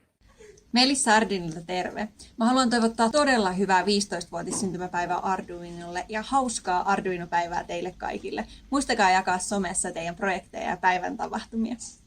Salom, mening ismim Nodir. Arduino jamoasida men onlayn xaridlarni boshqarishga ko'maklashaman. Bugun Arduino 15 yoshda. Kompaniyani ushbu ajoyib kun bilan chin qalbimdan tabriklayman. O'zbekistonga ham Arduino kuni muborak bo'lsin. So in terms of common components, we've been extensively working on improving our ID, and as you may know, a lot of people over time complained because the ID didn't have support for debug and also didn't have autocomplete and modern editor features. Although we are keeping developing the traditional Arduino ID, we realized that there was a radical shift needed there. So we launched the Arduino Pro ID that is available to download for you to test. It's now alpha version that finally brings the debug capability to the Arduino world, currently for the ARM-based architectures, but we are extensively working on that. And it also features a lot of capabilities as far as the modern editing features. So it's a very nice addition, quite huge development and financial effort for us, but we thought it was important to bring a modern tool to the community for more sophisticated use cases. So you should go and test it. The other big effort that we have done in terms of tools is, of course, realizing that there was a need to modernize the backend of our development environments. So we put a lot of effort in creating a command line interface that is going to be the backend for all our development tools. It's already powerful and is already downloaded by millions of people. So you should go and check it out on GitHub, the Arduino CLI. It's a different way of using Arduino and a very powerful one.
Hi, Massimo. I can't hear you. Sorry, I have to. Okay. Interesting enough, when we did Bar Arduino the other day, it was totally unorganized. I was managing much better than today that we are super, organized, but I work better in a completely random environment. Now, I just wanted to say to everybody that there's going to be a tutorial coming about the CLI. Our friend Ubi De Feo is one of our best creative technologists that's hiding behind the scenes today, because Ubi is maneuvering all the videos and everything else, but he's preparing a video. And actually, Ubi just recently was teaching about Arduino to the design team. Isabella here is a prominent member of our interaction design team. Tell us, how was it to learn Arduino from Ubi? It was incredible because while Ubi was teaching us Arduino, he was also teaching us some anecdotes from Arduino over the time. And we were doing this project about drum machine. So in Italy, everybody is really passionate about music. So we were there like trying to make things work. We were really into it. So it was a nice 1 week workshop, and it was awesome to get to know more Arduino story, Ubi, and to know how to program, because it was the first time for me, Massimo, actually. So yeah. I'm really glad you enjoyed it. Actually, if you follow the Bar Arduino Italian version, which will come back on Monday, Ubi and I teach. So Ubi teaches Arduino classes, and we also host this little streaming show for the Italian community. We're also working on an English version, which will come out soon. We will let you know. So are there any questions from the community that we have to answer? Of course, especially on the CLI. So the first one is, what are the main benefits of using the CLI? Well, so one of the things that you have to imagine is that the CLI is essentially an entire Arduino development environment, but in a single command line tool. So basically, you have all the sophistication that goes on in taking a piece of Arduino code and translating it into something that can be compiled and uploaded in one single binary. So there's a number of programming tools who use CLIs, and sometimes the CLIs are built with scripting languages like Python. And one of the things that happens all the time is when you're trying to install them, and then you don't have the right version of Python, and it collides with the Python you have. And so in this case, it's just one single compiled binary. You install it, and then you can say Arduino, new project. You get a new project. Arduino, you select the board, you compile, you upload. So basically, if you are a kind of developer who wants to work with the CLI, it's perfect for that. You can integrate it into your favorite editor. Some people don't like the Arduino IDE, so they want to use another editor. The CLI gives you that. If also one of the things that is particularly interesting for the hardcore Arduino developers is that you can actually integrate the Arduino CLI into your continuous integration. So this means that you can create scripts that automatically compile and upload code to your Arduinos to check that the changes you made to your software sort of haven't broken anything into your application. And that's being used by a number of people. Even Google uses it for the TensorFlow micro. So it's becoming a pretty important tool, and it's going to be the back end for all the Arduino development environments from now into the future. So check out. So smoother and quicker, right? Yeah, I mean it's faster than using the classic Arduino IDE, and also it allows that the level of sophistication that more kind of experienced programmers tend to want, and also it allows people who are very particular about the way they set up the development environment to just use Arduino but in exactly the way they want. Mm-hmm. And we have another question. Is Arduino CLI usable for OTA updates? So at the moment, it doesn't specifically have that functionality, but as part of our cloud work, we are working on these over-the-air updates for Arduino. So that is coming, and then when that's ready, the CLI will also support that. Mm-hmm. Another question is, will the Arduino CLI be available for Linux? So it is already available for Windows, Mac, and Linux, and I have to double check. It might be even available for Linux on Raspberry Pi. Cool. So I don't have the exact information right now, but I think it is. Mm-hmm. But it's Linux 64 only right now. Our very valuable chief information officer is typing Linux 64 only for now. Yeah, I think the problem is that Raspberry Pi right now, most of the people are using it with a 32-bit operating system, and CLI kind of runs on 64-bit, but it's, we're getting there. Yeah, sure. And another question is, does the Arduino CLI support debug Arduino code? So, well, yes and no, but maybe not directly. So what's happening is that, as you've seen in the demo that Martino was doing, he was actually using this command line tool called GDB to debug the board. So you will be able to compile the code in a way that can be debugged, but then basically then you will then use GDB to do that from the command line. Sure. Great. And Massimo, do we have any examples of the Arduino CLI in use?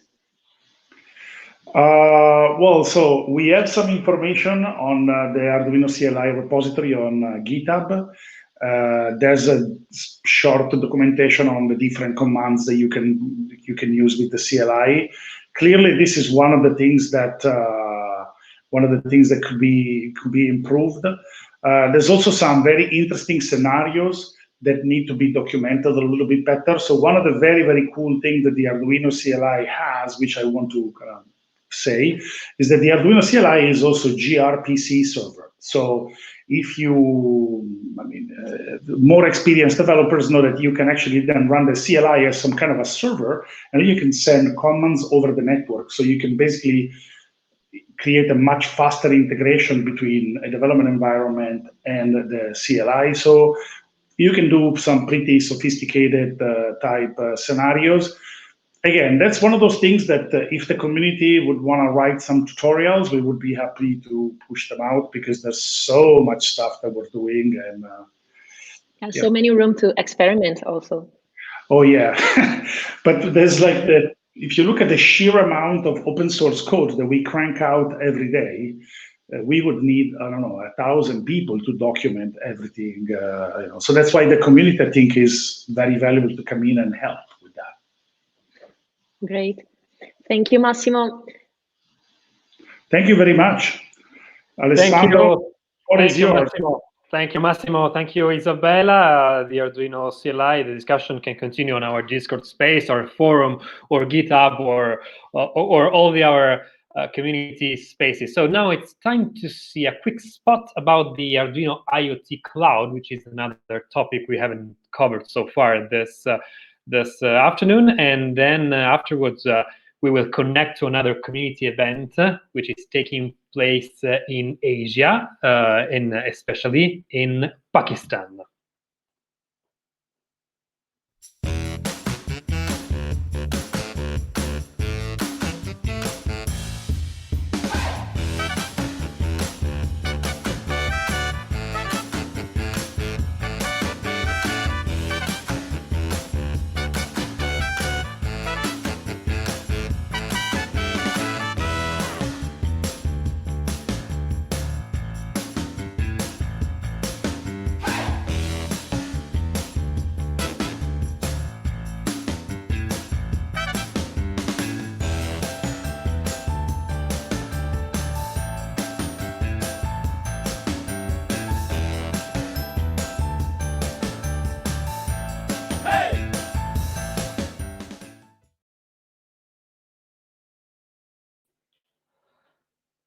Hamad from Pakistan, from the Learn About Fab Lab. Are you there?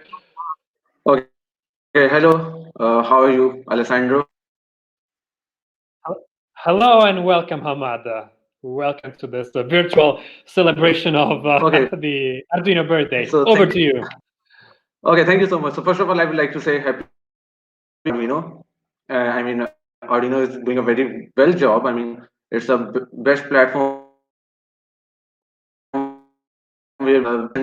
so I'm Hamad, is an educational technology company where we are promoting STEM education by inculcating, you can say, 21st century STEM education to the students. So the mission of the company is to make thinkers and futures of tomorrow. Conducted so many workshops in-house, collaboration with other schools, conducted school timings. So let me tell you about some of our curriculum activities which we have. One of them is we can make a robot which is following line using a line following sensor and Arduino. One case over here I have one robotic arm which basically we use to teach how you can pick and place objects by using servo motors and programming Arduino. I'll share this where I can show you how we questions. Okay, so here is one. Here is three are basically sessions like this.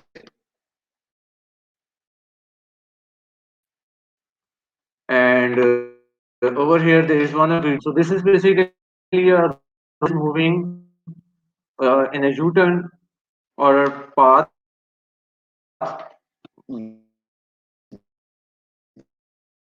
which student has basically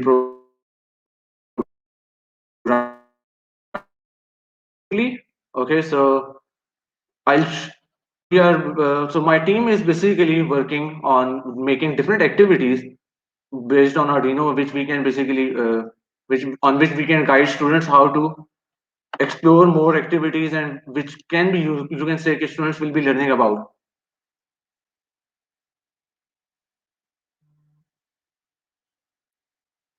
Thank you, Hamad. We had some connection glitches, but I think your message was clear, and it's very nice to hear that all these things are happening in Pakistan as well. Pakistan, exactly.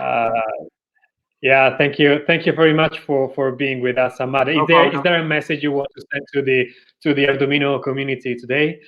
Okay, so yes, I just want to ask a question as I mentioned to Christina. Is Arduino basically would like to collaborate with companies like us to basically promote such you can say missions or more you can say movements?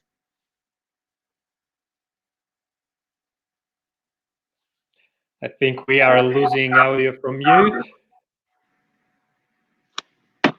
Okay, well, if you're okay, so write your question and we will still answer to you live because it seems we have some streaming issues. So okay, no problem. Thank you, Hamad, for being with us, and happy birthday, Arduino, also in Pakistan. Sure. Thank you. So much. Thank you so much.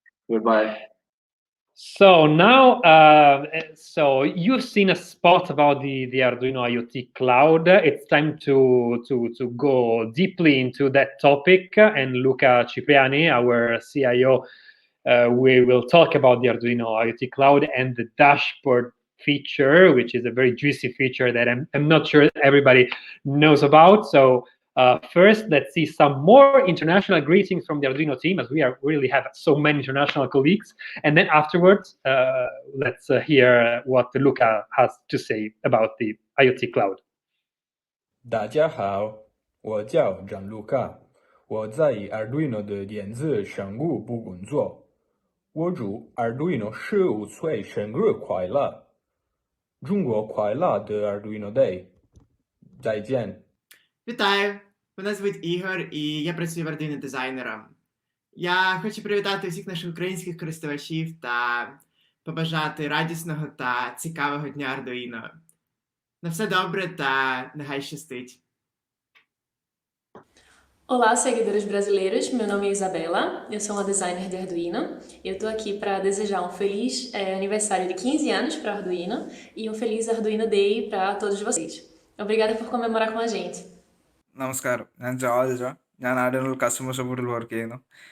ആർഡിനോയ്ക്ക് 15ാം ജന്മദിന ആശംസകളും ഇന്ത്യയിൽ Arduino day ആശംസകളും ഞാൻ നേരുന്നു. നന്ദി, നമസ്കാരം. Hola, soy Judith, parte del equipo de soporte técnico de Arduino y quería desearos un muy feliz día de Arduino y un feliz 15 aniversario desde Suecia. Pasadlo genial. Adiós. Bok, ja sam Katarina i za Arduino radim u marketinškom timu kao organizatorica evenata. Želim Arduino zaželiti sretan 15. rođendan i vama svima u Hrvatskoj sretan Arduino Day.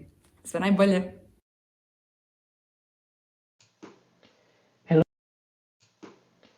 Hello everyone and welcome to the Arduino Day IoT session. I'm Luca Cipriani, CIO of Arduino.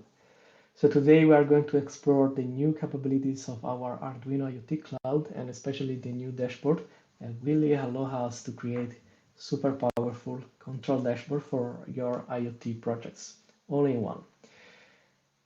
So the idea is to show you today a simple project but extremely powerful. So the idea is to have a board with some sensors that is acting your sensor environment for your garden, let's assume, and then an actuator that will show some data directly on our RGB shield. I want you to take a look at the hardware setup we have over there. So here we have NKR1010, which is Wi-Fi connected with an environment shield.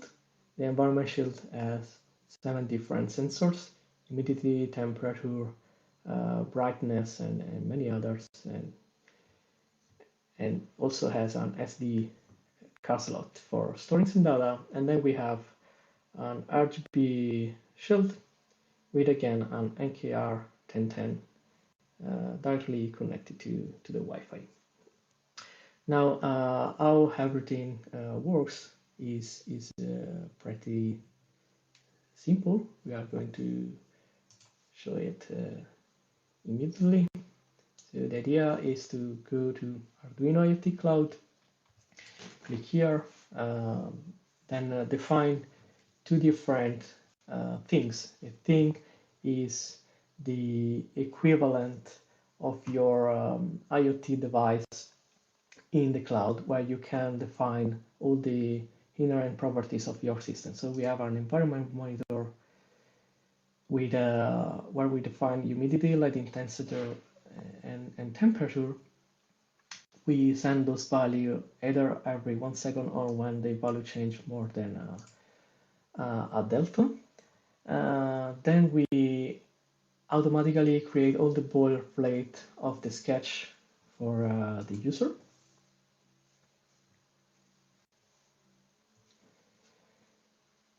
And you only have to write the real logic of your application. So in our case, the only lines to add is indeed starting the environment shield and then read the humidity, illuminance, and the temperature. Please note that we then assign those values to values here in variables, and those variables have exactly the same name as the property we just defined in our thing. So temperature and humidity are exactly the same name of the variable we have over there. So humidity, light intensity, and so forth. Then the system automatically also create a super simple dashboard, but this is not the one we want to see today, because I'm going to show you a new dashboard. So we have this environment monitor thing, which is the NKR1010 plus the environment shield, and then we also set up the light system, which is the RGB shield where we set up the brightness and the display text scene. So nice. Now we want to have a single dashboard where both of those objects are interacting with each other. So we go to the new dashboard and we start creating a new dashboard from scratch. And we can name it Arduino Day Garden. Then we start adding widgets. So here you have a list of widgets. We are adding more and more widgets every week. So keep an eye on it because they are going to be a lot more powerful. But already here there are quite many. So the idea is to pick a widget, and the simplest one is the simple value to read the variable. So you will get a simple display value with some example data, and then you can link this property to something real. So you will see the list of all your things, like the environment monitor and the temperature. We can pick the temperature, see when it was updated the last time, and then we select the property, and that's pretty much it. So it's immediately gathering some data. So then here we write temperature, and we can add in more and more widget like percentage. This is going to be from our humidity sensor. We again link it to the humidity. You see this value is read-only and the last update when it came. So we select it, fine. Now we are receiving real-time data for the humidity, and then we can add even more widgets, and they can also come from a different hardware. So in this case, if we pick the messenger, we can link to the light system, so the RGB shield, and click display text, and here we go. So it's very easy to not only add new widgets but also place them whenever you want and eventually resize them. So it's really a super useful control dashboard that you can customize how you want. So once you're done, you click finish editing, and it will also display you a quick recap of all your things connected plus the sketch. So let's go back to the dashboard because I obviously already created a custom dashboard because we don't have much time today. So here is a complete dashboard, and now we are going to see how it interacts with our hardware for real. So let's take a look at this. So as you can see, here is the temperature sensor. So if I put my finger on top of the temperature sensor over there, it immediately grows up to 29 degrees, which is nice. Let's look at the light intensity level. If I put my finger on top of it, light intensity goes down to 6. And then I remove my hand again, and it immediately goes much higher. Same for the humidity. But now those are sensors, which is kind of usual in an IoT environment, but I also want to take a look at actuators. So can I change something from remotely? Yes, I will change the brightness of the LED to, I don't know, 120. So here immediately the brightness is extremely visible, a lot lighter. So I can also put it to 0, and that will basically completely shut down the RGB shield. So let me move again at around 100, and then this time we are also going to change a text display.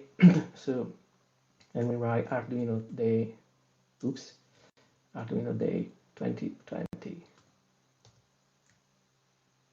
Yeah, we do. So I will just send the value, and then it is immediately changing the display. So I think that's pretty much it for today. I would like to thank you everyone and see you at the next Arduino Day. Bye bye.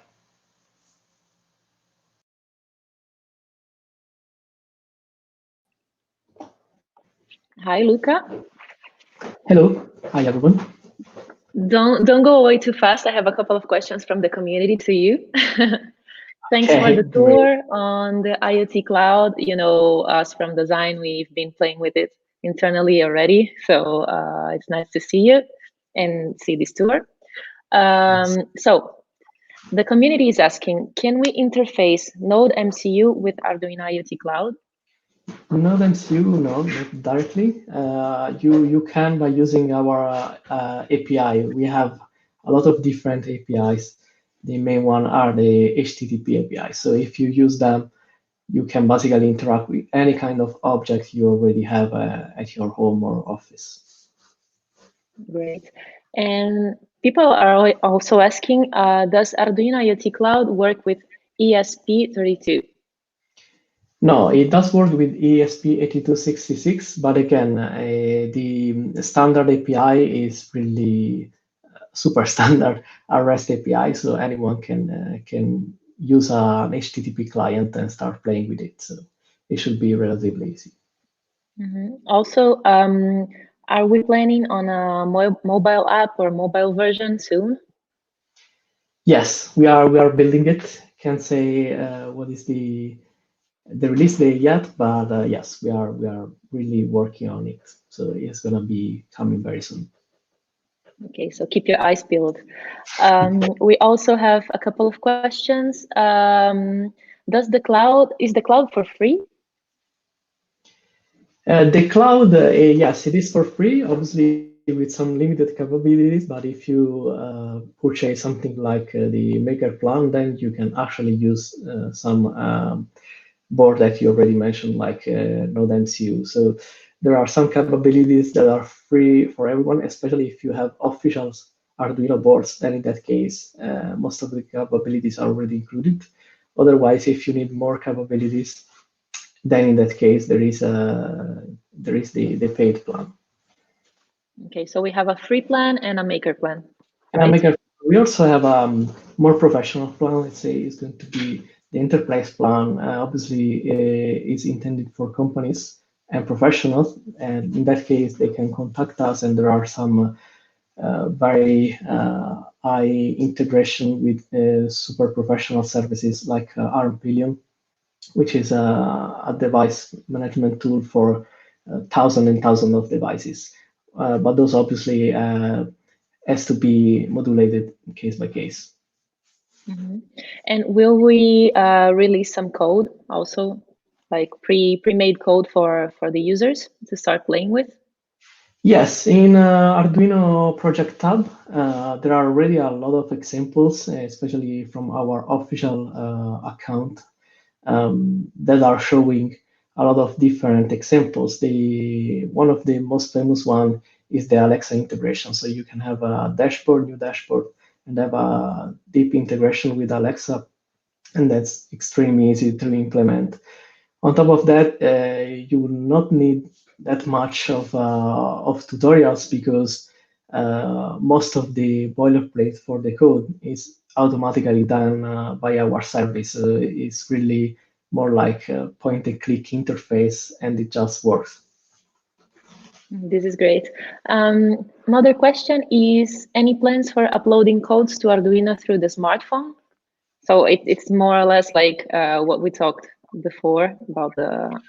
Yeah, that's a bit more complex, because smartphones, obviously, any kind of OS is a bit different. Some support some capabilities, and some others support other capabilities.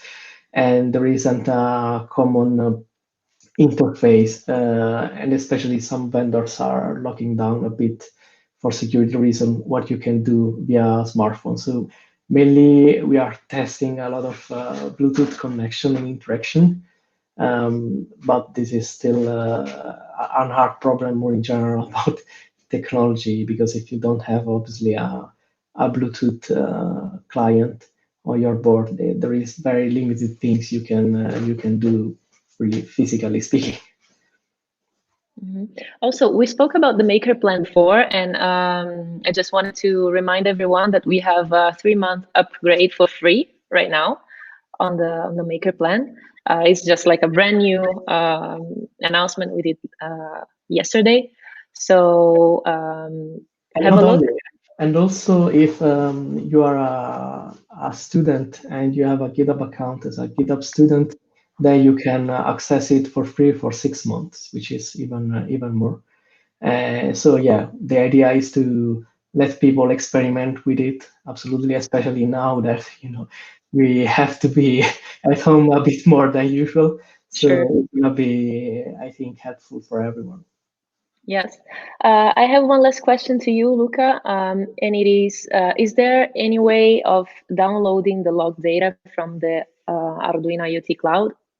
Absolutely, yes. So you can download the data via CSV file, and you will get the timestamp when the data has been sent to our service and the value of the property. So you can eventually use that for your own retrieval. But there is also another super interesting feature, which is the webhooks. Basically, we can replay all the data we receive to your service. So if you have your own server and you build your own application, then we can send your data in near real time, which is even much more powerful.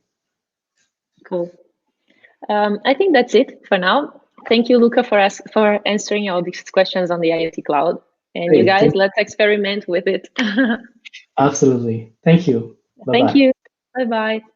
Thank you, Luca. So let's go try these features. The IoT Cloud is there for you. So it's time to go back to our journey around the world and see what is happening now in Africa, where Arduino Day is being celebrated.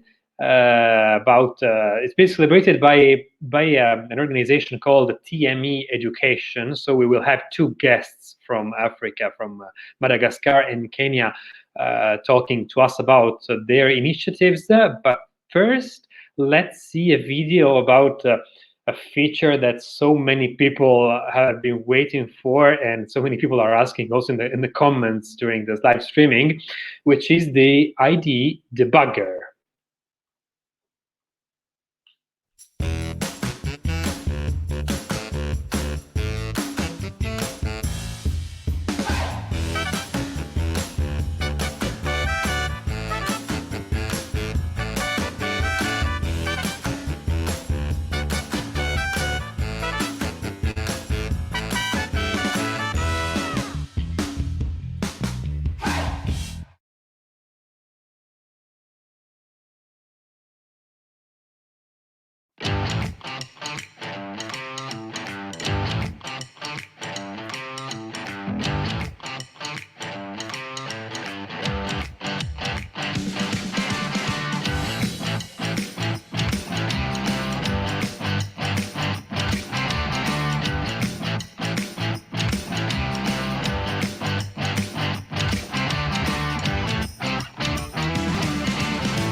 This was lovely to see. So welcome, Holitiana and Kelvin.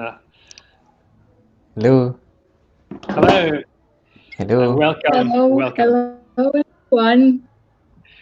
So, well, tell us what is happening. What is your initiative with TME Education about? Holitiana, do you want to start? Okay, so hello. Yes, okay. Well, hello everyone. I am Valentina from TM Education. I am ambassador of TM and our dependent project. It was launched by Transfer Multidor Electronics, which is a leading global company, distributors of electronic components located in Poland. Well, the objective is to promote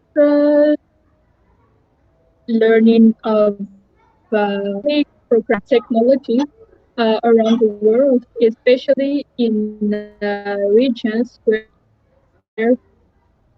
proper training to it is where it is the most and where it is to access.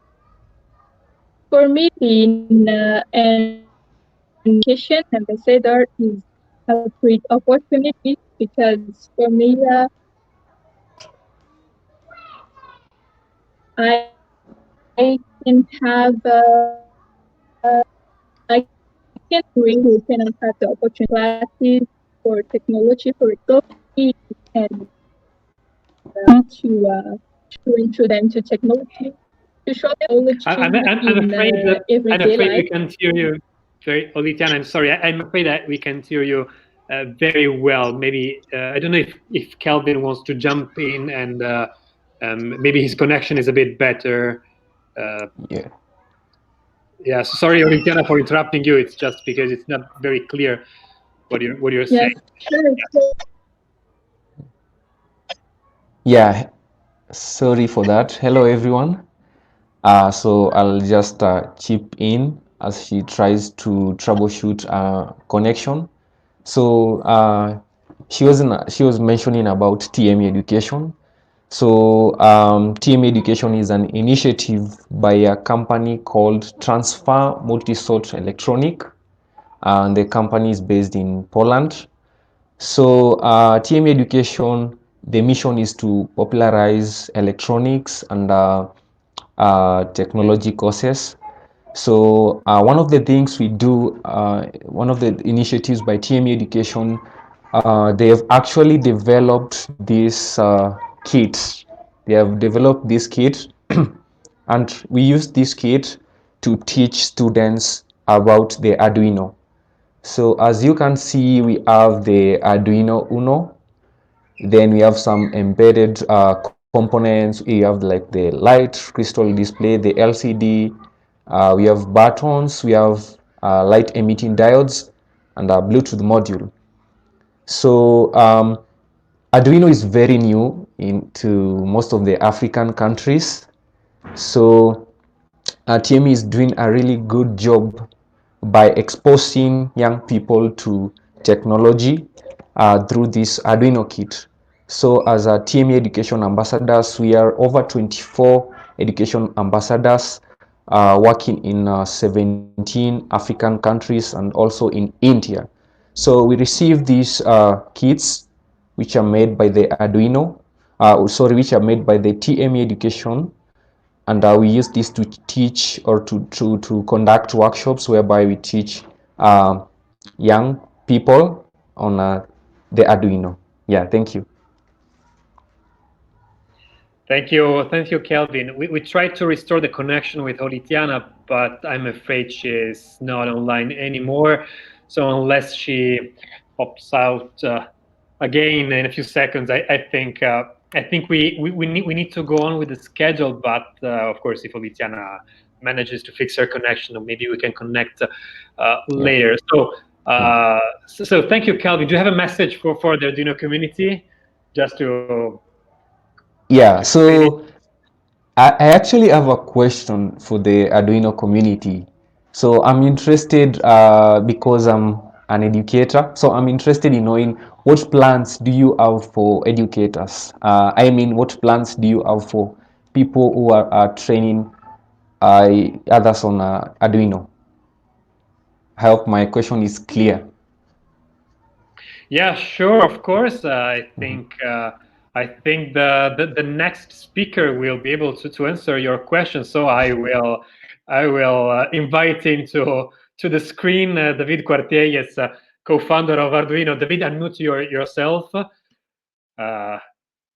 David is exactly going to talk about STEAM education. So yeah. I think it's you can answer Kelvin's question. Yeah. Actually, in my presentation, I'm going to be talking about the plans for educators. So, but in principle, all of our educational kits do have an educational plan for the educators, because we understand that many educators need to migrate into gaining their own knowledge about the technology. Many of them are not necessarily educated by the time they start teaching. It comes like a mandate from the government or mandate from the school or whatever, and they need to get started with teaching with technology, and they don't necessarily know all of the aspects of working with microcontrollers. So we always include that in all of our educational packages. Oh, that's really great. Yeah. So thank you, Kelvin, and happy birthday, Arduino, also in Africa, and of course, let's keep in touch with the Arduino community also over there. Thank you, and bye-bye. Thank you. So, David, you're going to talk about STEAM education. So, well, over to you.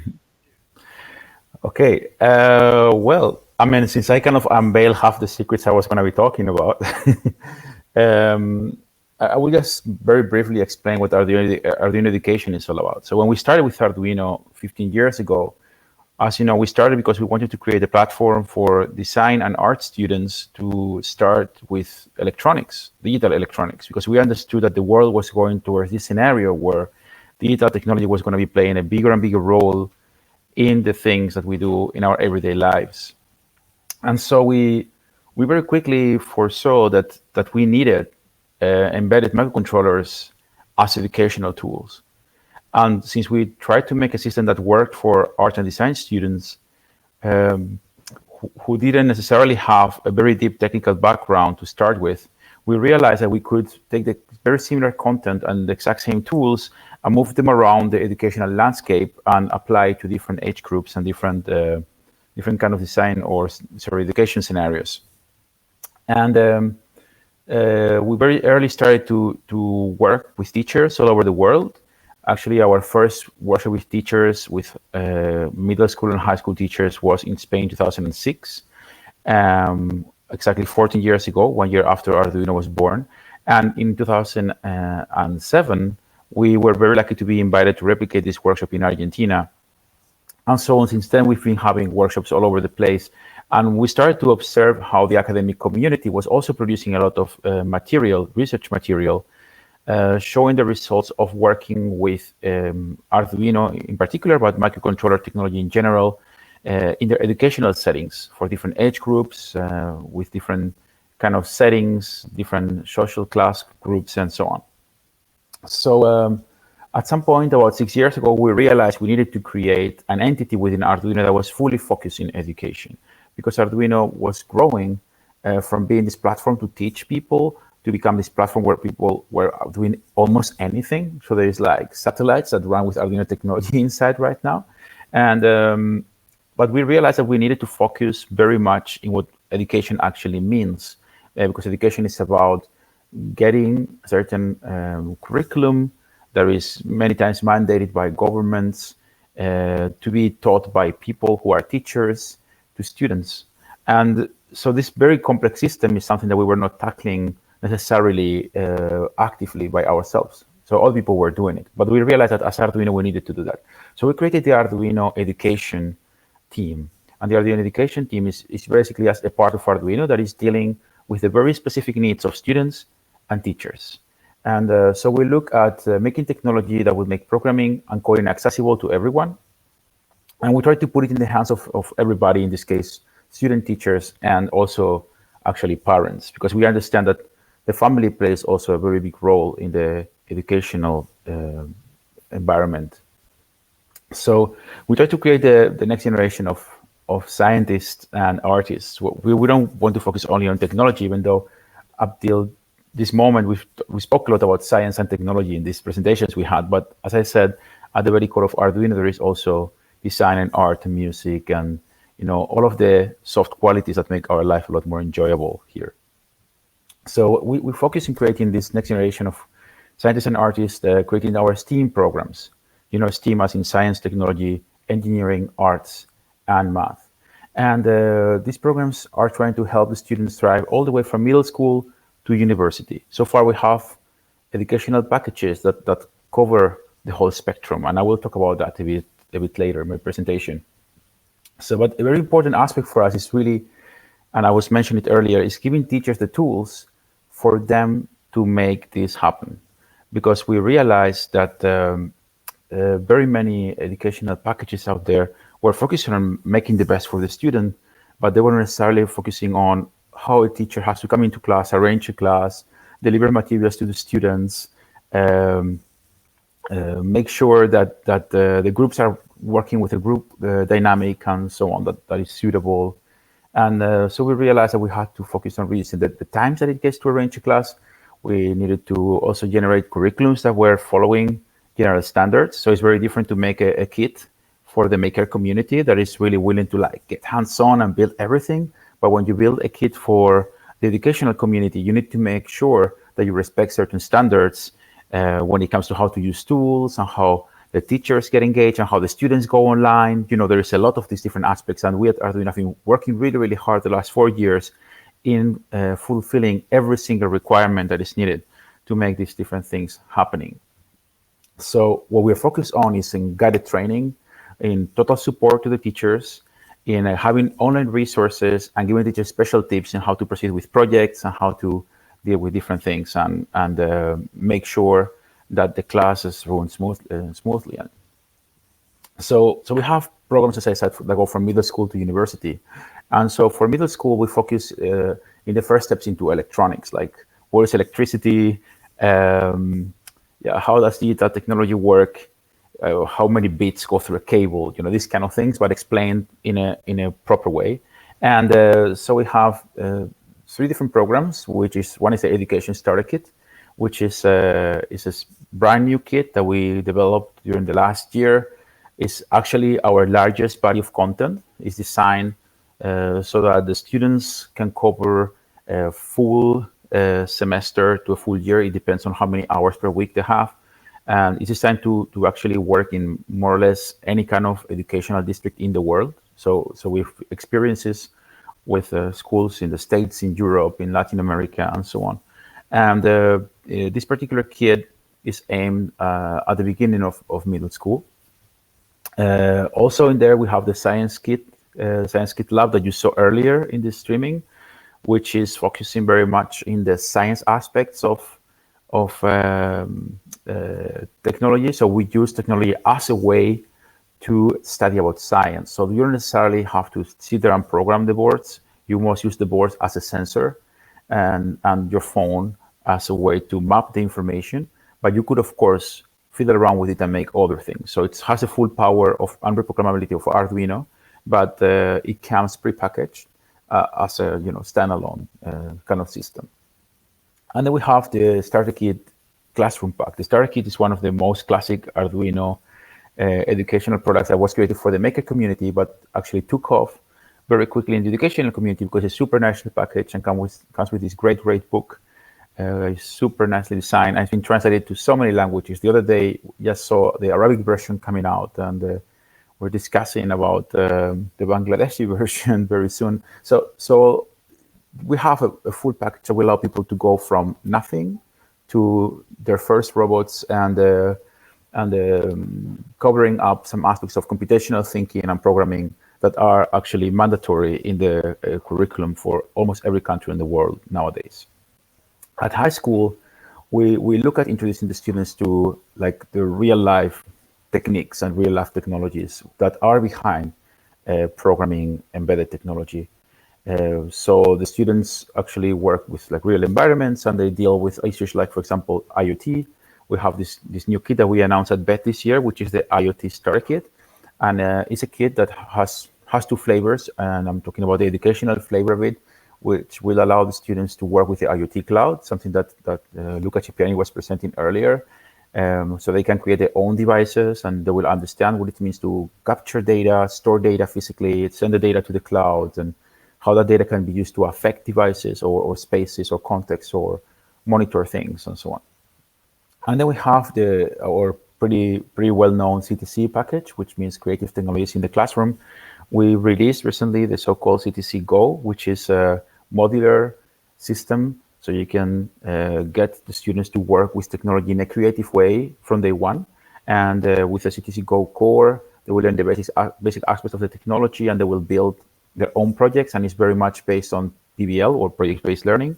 And then we added to the package the motions pack, where they will learn about mechanical movements, mechanical constructions, pulleys and levers, and so on.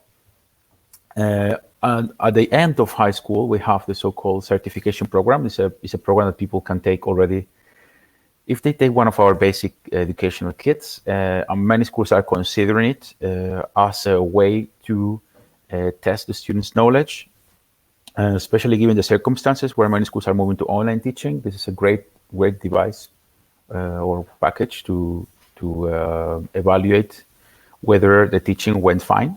And then finally, at the engineering level or the university level, so we have the engineering kit, which is a kit we co-design with MathWorks, which are the makers of MATLAB. And it's this great kit that adds the physical aspects to the software MathWorks, which is one of the most used softwares in engineering. So the students can get introduced to building their own projects using this very advanced technology.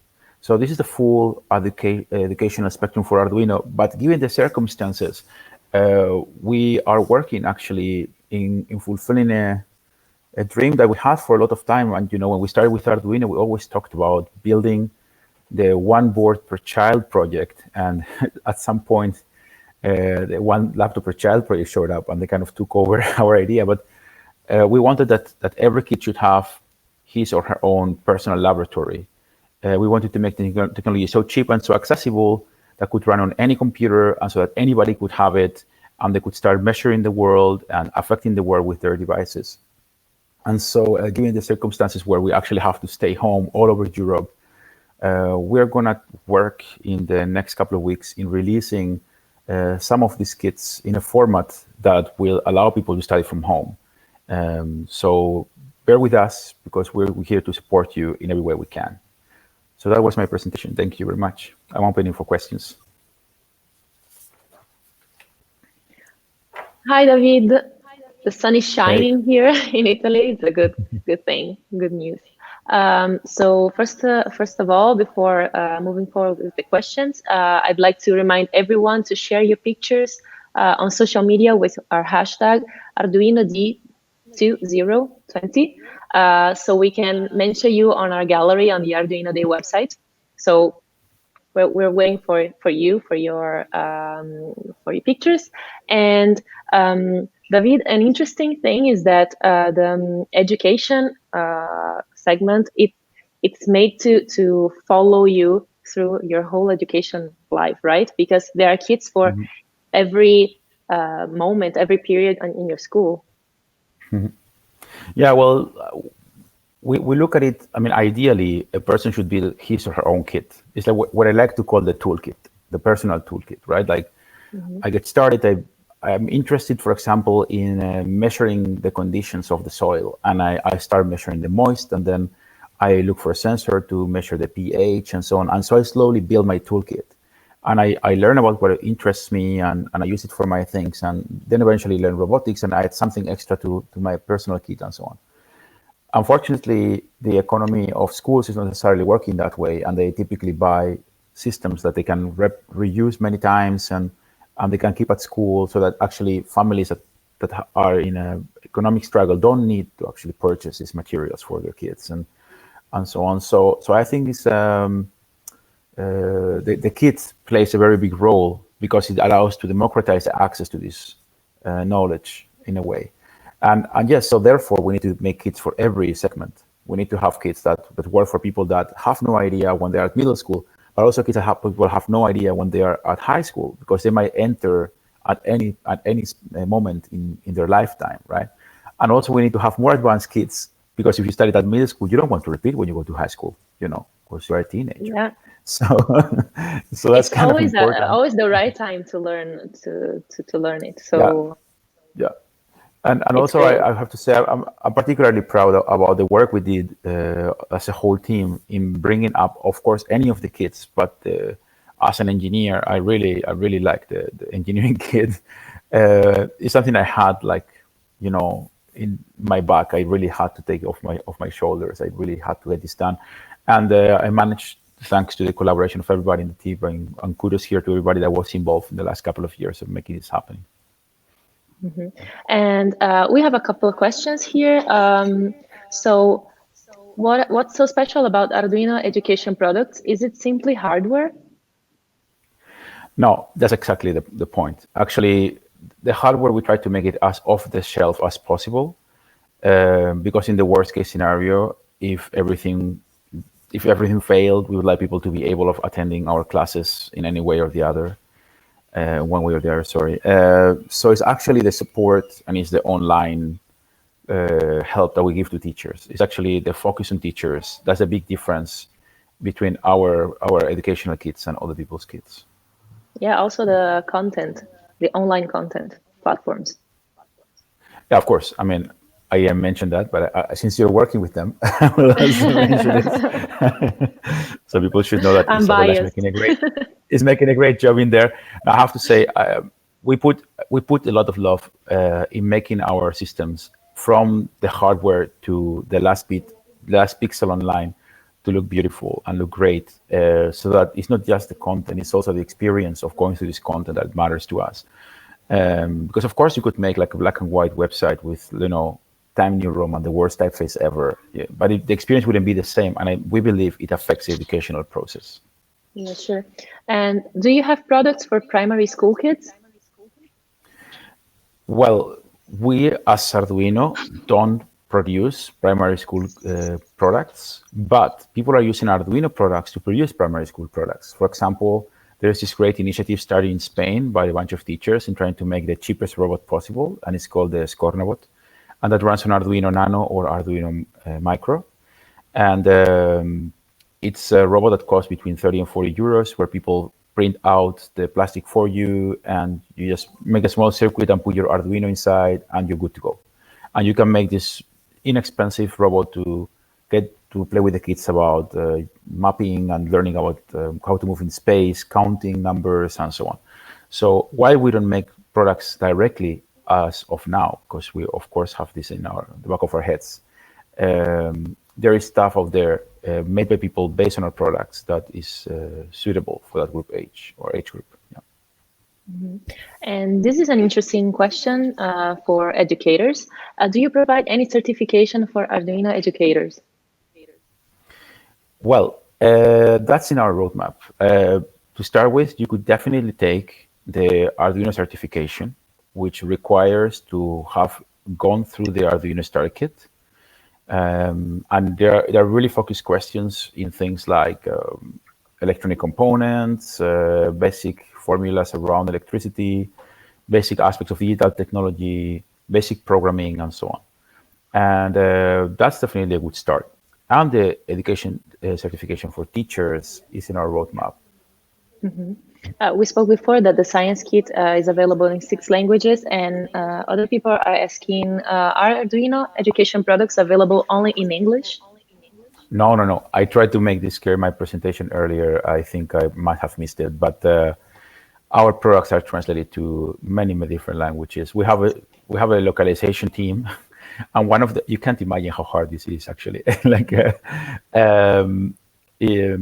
well, you've seen the Arduino congratulations messages from people at our office. So we speak, I don't know how many languages inside Arduino, 20 something at this point.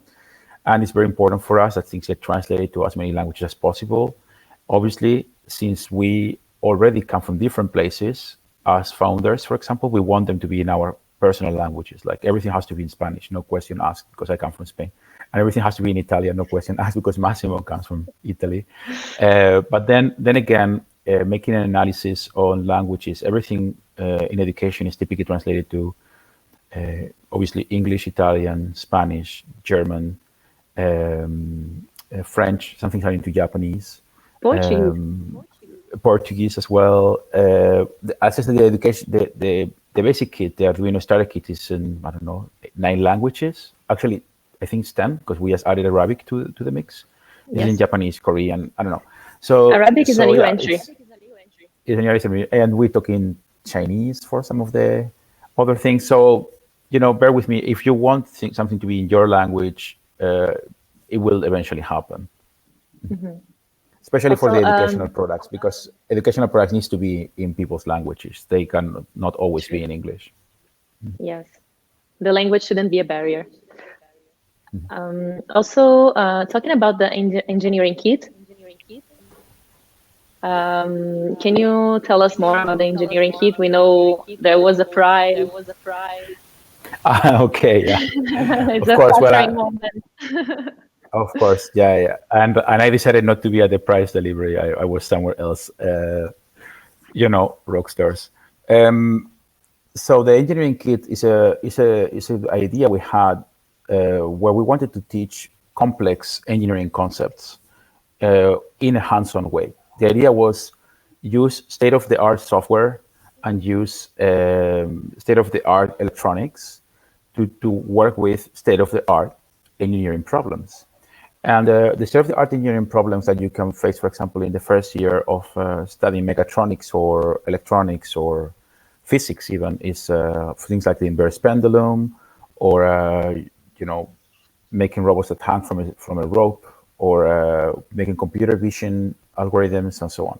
So we tried to collect all of these ideas into a single kit that had to be having a good price and had to include software and hardware and everything together.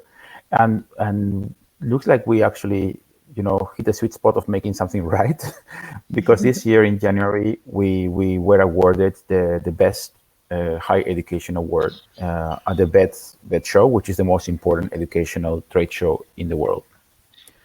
So yeah, again, kudos to the team. Congrats to everyone. Great thing. Yeah. Thanks, David. It was nice talking to you. Thank you so much.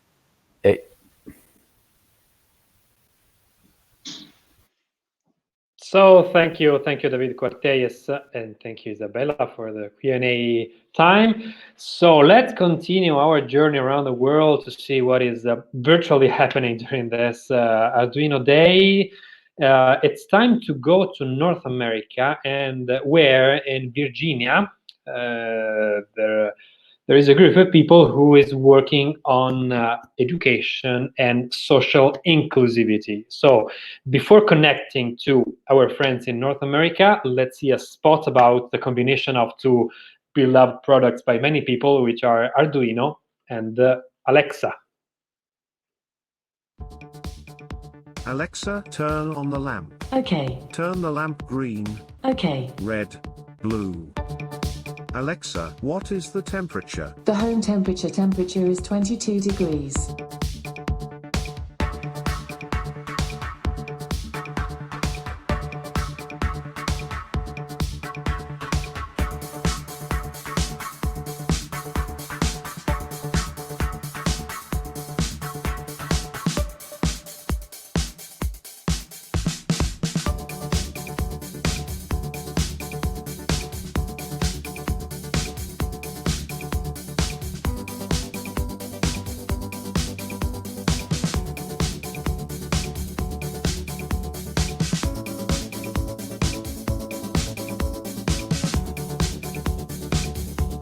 Alexa, turn on the lamp. Okay. Turn off the lamp. Okay.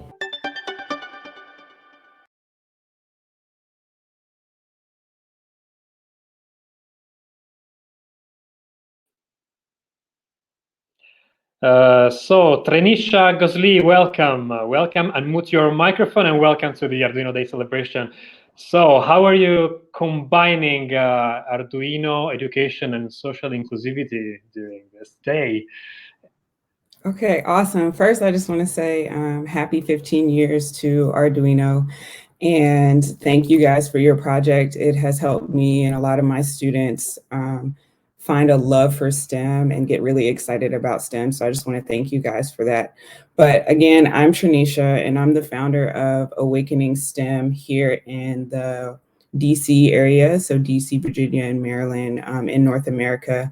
And our mission is to provide quality STEM services to students of color in the DMV area, just exposing students to STEM and using Arduino to do that, especially for students who have untapped talent and do not have the resources that a lot of other schools do. And we work specifically with them to just get them excited about STEM and show them awesome things that they can do when they have the resources. So we've used Arduino to introduce students to coding, robotics, and programming. And I just want to, I don't have the robots with me, of course, because of everything that's going on. So I just want to kind of share my screen and show you guys the projects that we have been working on. So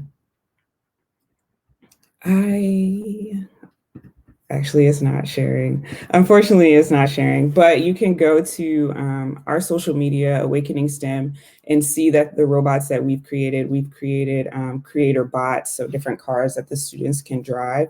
We also keep it very simple for students and start with just like LED circuits. So for example, I have one here that we've created with the students, and it's just a simple control panel that came from the starter kit, the Arduino starter kit that we use with students to just initially get them started with Arduino and things that they can create. And as soon as they start plugging everything up and start programming and coding and see lights come on, they get super excited. And we just continue to go from there. And this year we created cars that they got to control with a PS2 controller that was a creator bot that was from Code Rev Kids that made that kit. So basically that's what Awakening STEM does.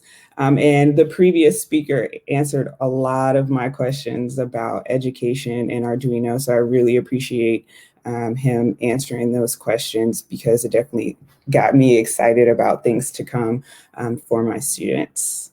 And that's it.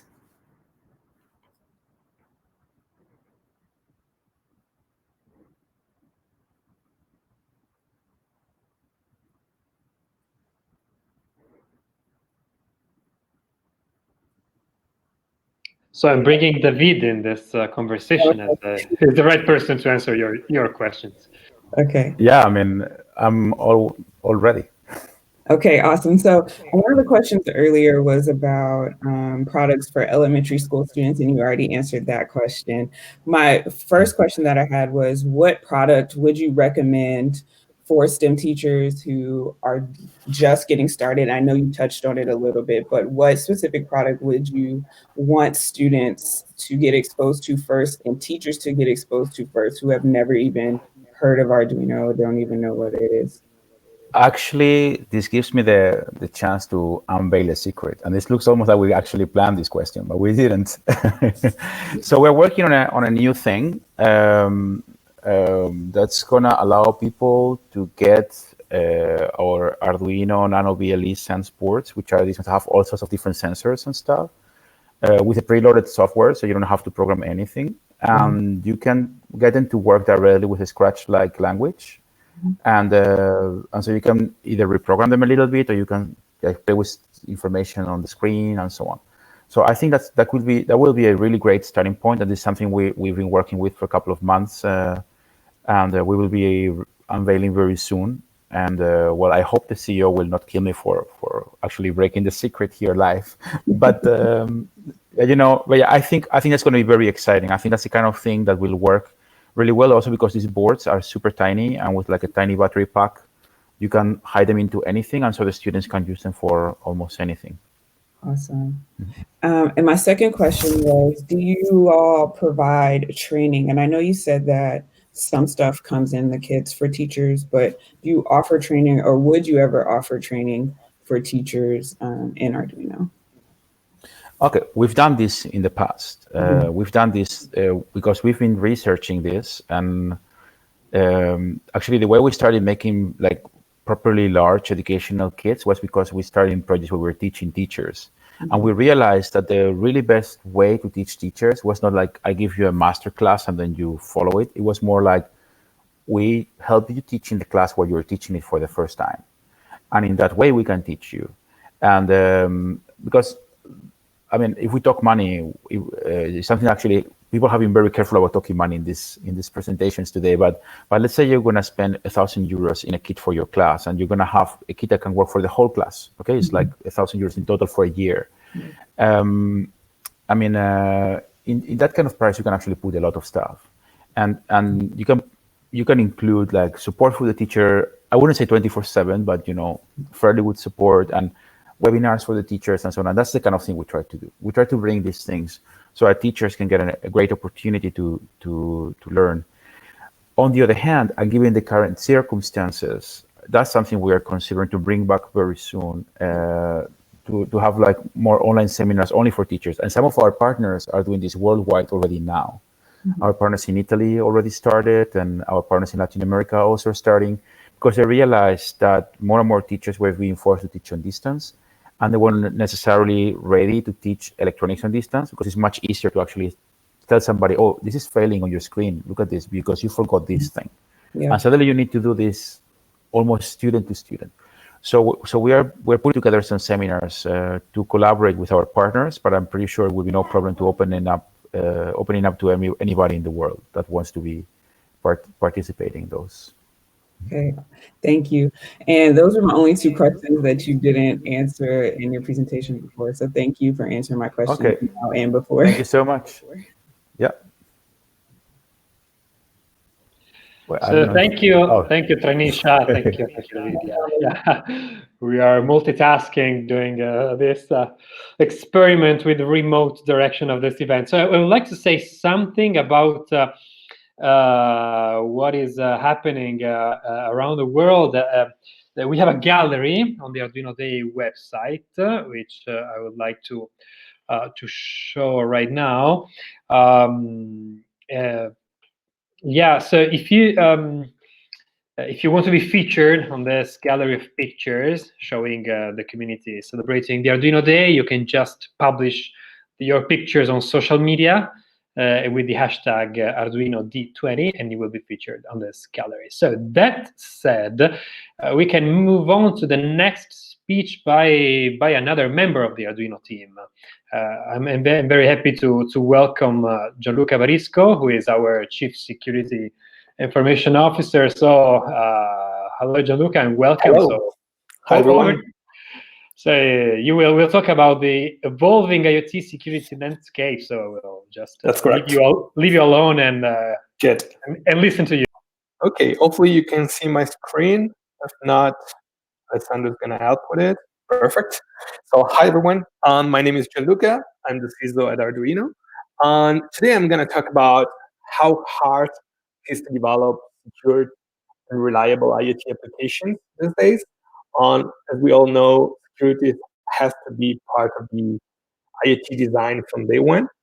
And I want to go and drive you through some of the key challenges you're going to face when developing IoT applications. So first of all, the IoT landscape. It's very fragmented. You can probably spot Arduino somewhere. We're probably in a couple of those sections. But as you can see, the IoT landscape is really chaotic, it's really fragmented. And imagine how hard it is to align security best practices and security actually baselines around all those players. Now, when you look at the IoT world from a stack perspective, you're going to see a big difference in complexity, let me say, in how the original and traditional internet web stack works compared to the IoT stack one.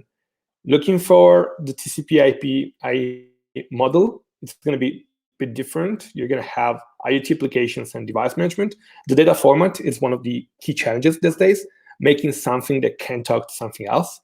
Application layer, so we have multiple protocol, proprietary ones, open source ones, that they all are different from each one, and those devices talk different protocols. We're going to have the transport layer for securing the channel of transport. We're going to have the internet layer that, of course, is more complex. There isn't just IP routing. There's also 6LoWPAN and other protocols in there. And we're going to have also the network link layer to cover when doing security assessment in that sense. Now, if you look at why does IoT security matter to me, and I hope also for you all, it's that IoT security, if you look at it, it's made up of a device or multiple devices. So you're going to have multiple devices made by multiple vendors. And those devices are going to be hard to detect, hard to remediate, hard to fix, and low-hanging fruit for bad guys. Let me explain it a bit. Hard to detect because you might be aware of having an IoT device in your house, but you might not be aware to have hundreds of IoT devices in your organization, in your offices.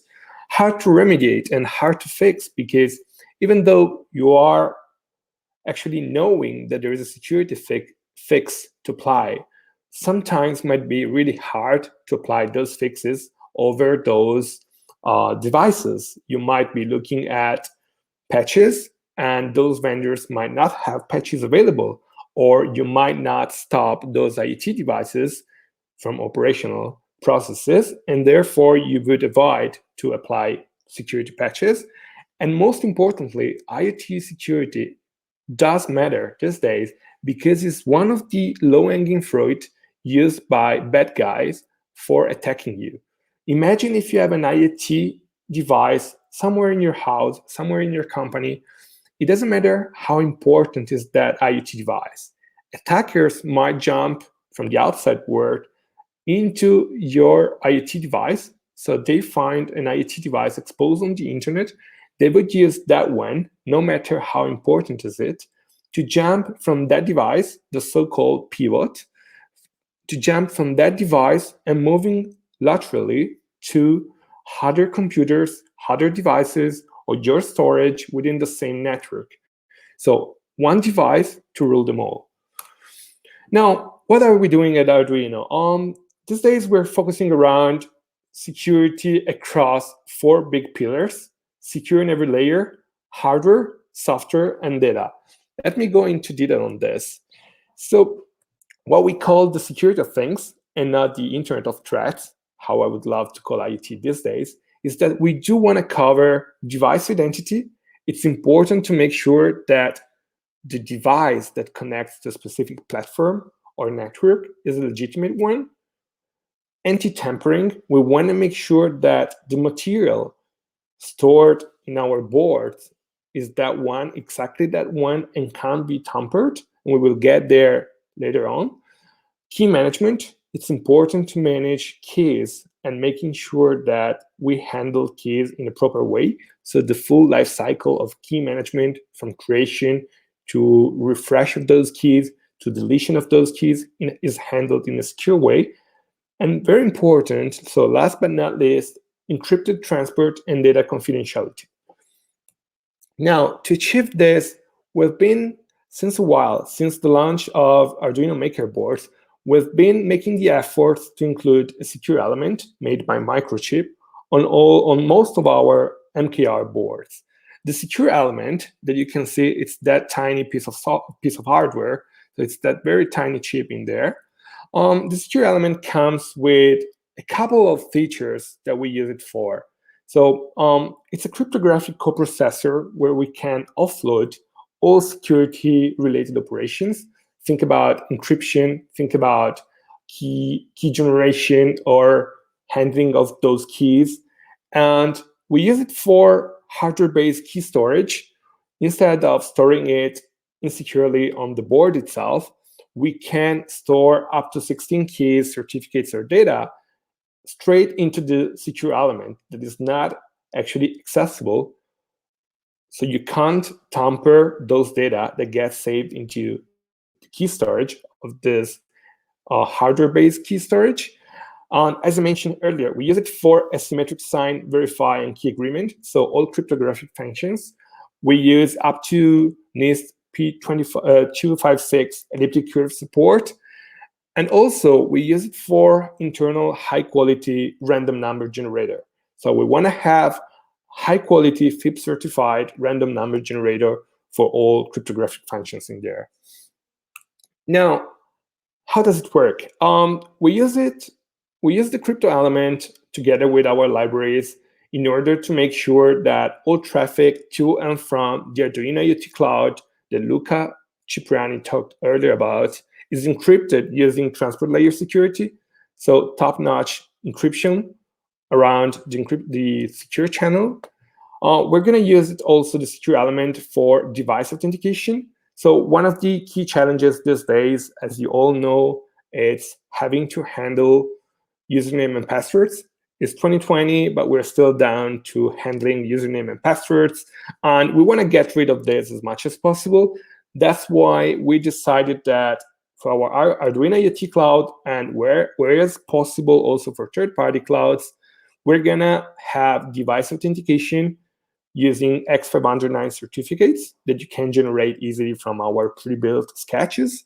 And we're going to have also, we added initial support for JSON Web Tokens, the so-called JWT, in the Arduino ECC-X08 library. And we're going to have also AES encryption and AES CMAC for everything LoRa. So our LoRa gateway, as well as our LoRa board and chipset. So you can use AES for messages exchange, which includes encryption and integrity. So you have a way to make sure that the data is not tampered over the transmission itself. And that's actually something I actually wanted to drive you through. And I really invite you all to jump over the GitHub repositories that we have around our libraries, and making sure that in your projects you rely upon the secure element itself as a big major advantage on building secure storage and secure key storage for all your projects. Thank you very much for that. Hi, Gianluca. Hi there. Thanks for your presentation. You may know right now why I'm here. I'm coming with some questions from the community. But first of all, Internet of Threats is like a very good catch. So let's move to the questions. So how difficult it is to add a layer of security to my IoT devices projects with Arduino? So when it comes to Arduino projects, we are making it as simple as possible by integrating libraries so that you don't have to reinvent the wheel. We don't like people reinventing the wheel when it comes to security. So we want to make strong crypto right away available to everyone. So you can easily embed our library, use it, and then the layer itself that you add, the security layer, let me say it's quite transparent to your projects. So, and these days, there is no hoverhead anymore with this new board. So it's pretty straightforward in that sense. And we have pre-built examples on how to make it in the form of tutorials on Create Project Hub, as well as our libraries repositories itself have pretty comprehensive examples in that sense. Great. This is a beginner question, but I'm sure a lot of people may think the same. I'm just learning. Why should I bother with the security stuff? Why shall you bother? First of all, because at some point in time, internet is made up of potentially actually threat actors. So people that are malicious, they do it for business, they do it because they are potentially also bored people. So at some point in time, they will target you. Not because you are of interest for them, but because many of the attackers out there actually just scan across the whole internet. And wherever they find something vulnerable or something to attack, to then reuse for their further attacks or their further breaches, or if they're interested in stealing data from you or everyone they can infect or access. So at some point, they will just get into you by not caring about security and therefore exposing potentially sensitive data. Let me add one thing. Many of the people that don't care about security because might be too expensive or they're lazy in implementing it or they don't know how to do it, at some point in time realize that security is really important and very important, and making sure that those IoT devices exposed on the internet cannot be used for hacking other devices in the same network. And that's why I was saying that the lateral movement is one of the easiest things that attackers do. in order to get into more important data or more, let me say, more sensitive data in that sense. So it's important to care about security. Just imagine, because if you have a camera, you don't want to have everyone watching you all day long. The same as cameras or baby monitors or potentially everything connected these days is the reason, in my opinion, why security is something that everyone should be cared about. True that. And what boards provide this crypto element you spoke before? Yeah, we've got the secure element from Microchip on the NKR Wi-Fi 1010. We've got it on the GSM one. We've got it on the Vidor. So the NKR series, most of them has the secure element in it. It's either ECC 508 or ECC 608. And also on the Portenta, we're making sure to include both secure elements, one from Microchip and one from NXP, and the customer will be able to choose the different options in there. But I would say that the strategy moving forward is to have the secure element as part of our components in there from day one. And is there any Arduino solution for industrial and strength IoT applications? So security, I would say that by enabling, by heading actually the secure element in the boards and having the libraries in there, everyone is already using it. So everyone connecting potentially to our cloud, or let me also say Google Cloud, AWS Cloud, can use the Microchip, for instance, chipset, crypto element for storing keys and certificates. We've got also people building projects such as secure storage in the form of a USB key with our board, and using the secure element within the board to store passwords or SSH keys or security keys in there. So there are applications in that sense, and potentially a secure element can be used for multiple ways. Also, there are people that reached out to us building Bitcoin wallets. So crypto wallet stuff around the secure element so that it can't be tampered and can't be extracted. One question is, does the secure chip have a hash coprocessor? If it does, will it be able to use it through some Arduino APIs? Yeah, so most of the Arduino's APIs are exposed in the form of the library. So the ECC X08 library that I mentioned earlier does expose, of course, the coprocessor itself, makes possible to talk through the secure element directly to the library. But we are happy to add additional features. So if somebody made this question and want to reach out to me, I'm Varisco on Twitter. And I'm happy to actually go through this and see if we can implement it in the library.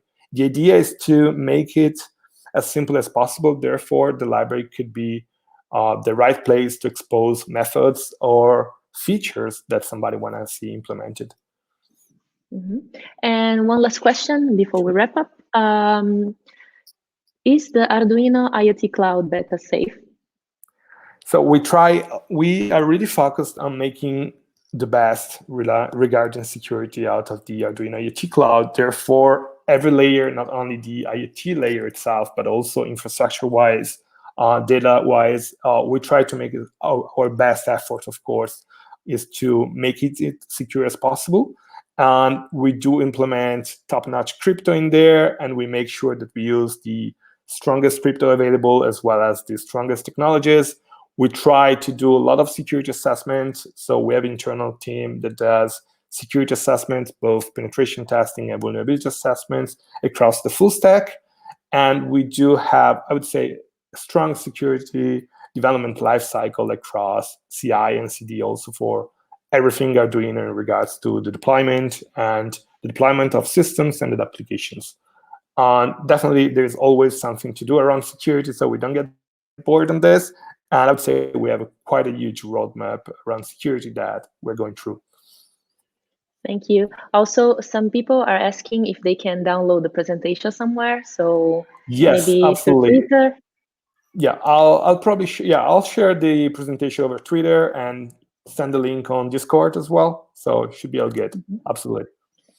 Thank you very much, Gianluca. Thank you. Right now, I'd like to pass the word to Massimo and to Carlos Rodriguez that will show us that Arduino Uno went to the space. So, Today I'll tell you how we launched Arduino Uno into space. The goal was to check how Uno performs in discharged atmosphere in extremely low temperatures. All the time it is going to be performing one simple task, blinking with LED number 13. The Arduino Mega was the basis of the onboard computer. We connected two sensors, the hermetic thermometer and the barometer. The GPS module was to give us the coordinates and transmit the signal to the ground via mobile network.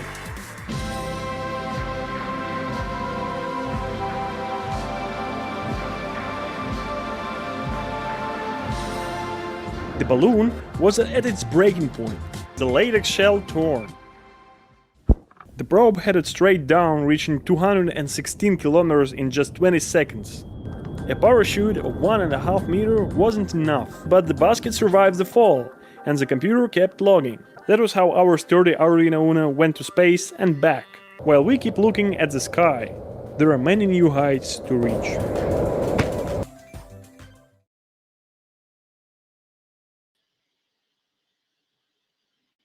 All right, welcome back. So I wanted to welcome a new guest, Carlos Rodriguez, hi Carlos. Hey, what's up? How's it going? Being here. Carlos leads the team that takes care of our beloved customers. So him and his team are the people who kind of talk to people, solve their problems. So, but I want to take away the stage, please. Can you tell us a little bit, tell us a little bit about yourself, where you come from, and then tell us a little bit what you do and what your team does. Okay, so I'm Carlos. I come from Colombia. Basically what my team does and what we work with every day is to get in contact with our customers, try to help them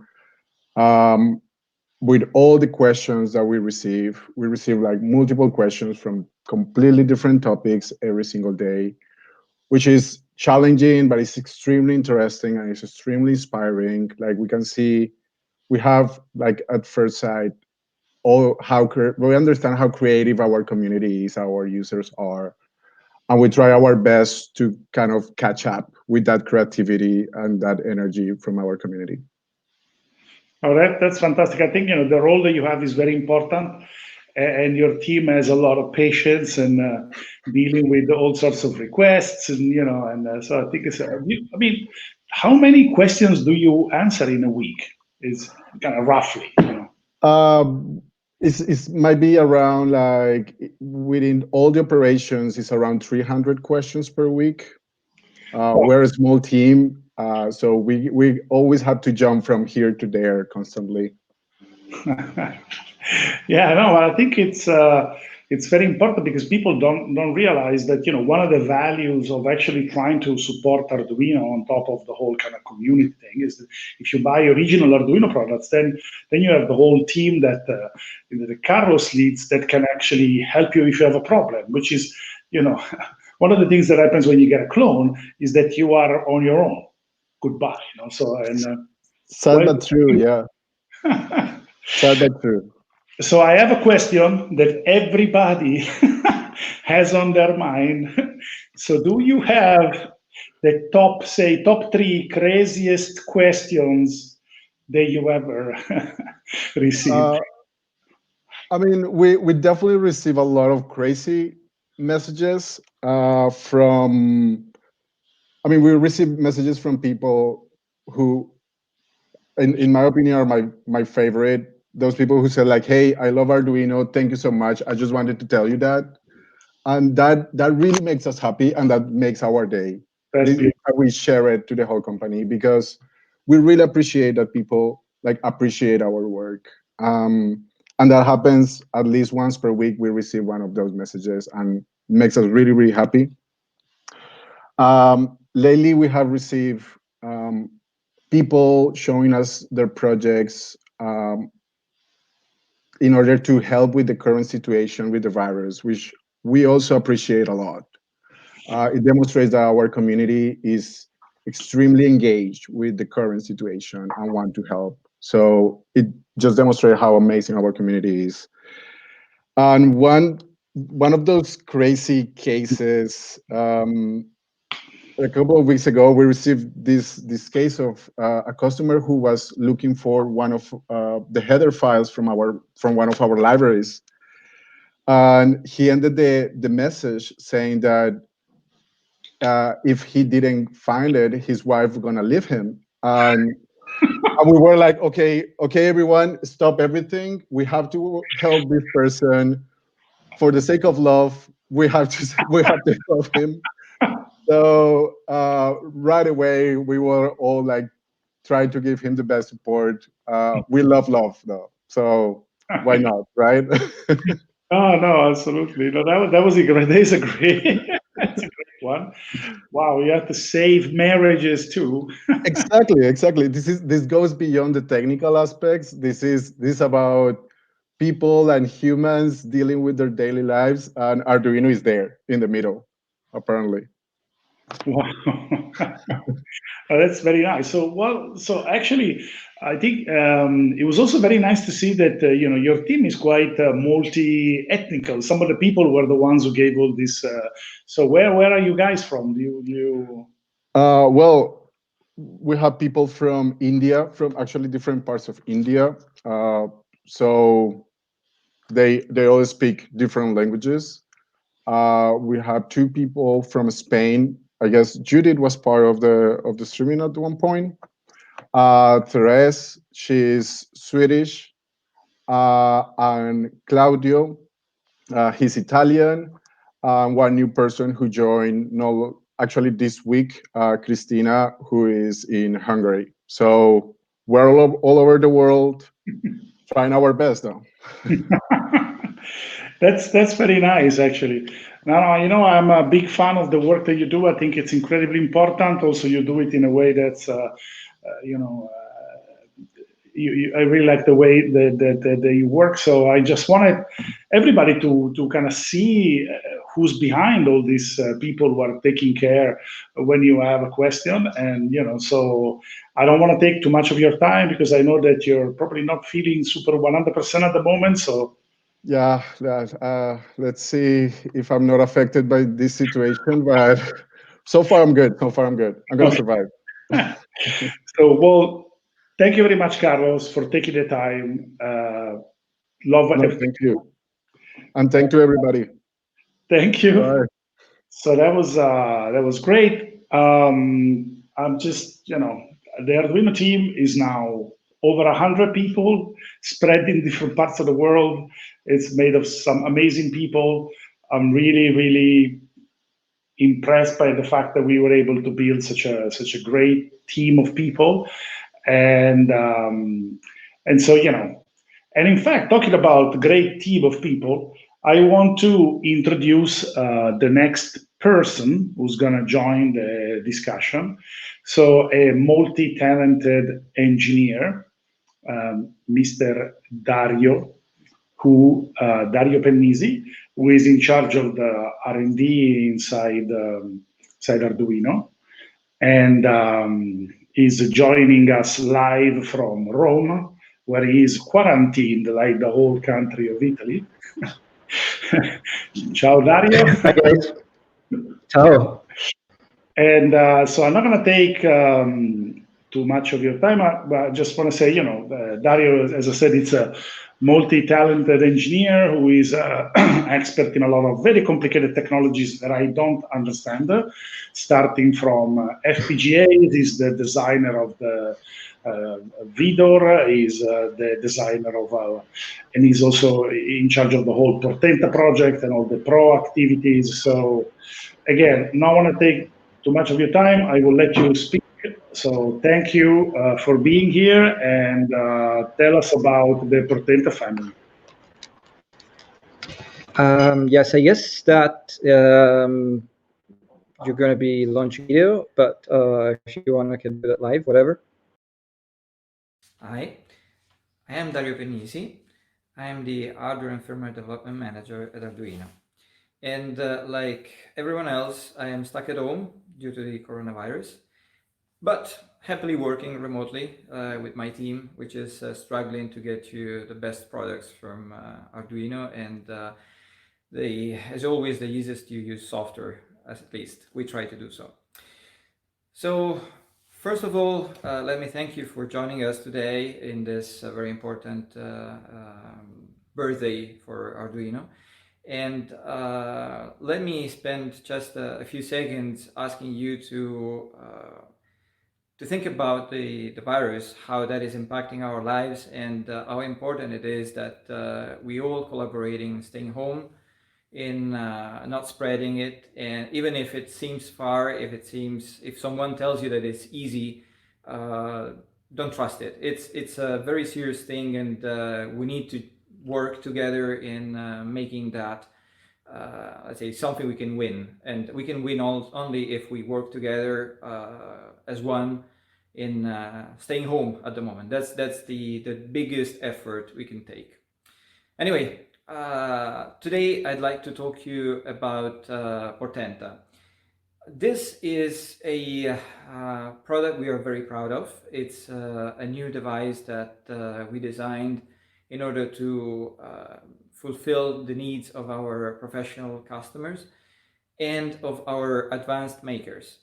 So it's kind of a new product for Arduino that's revolutionizing everything, because we never had such a complex technology before this. Before now, we had a lot of people thinking that Arduino is mainly a toy, something that only kids can play with.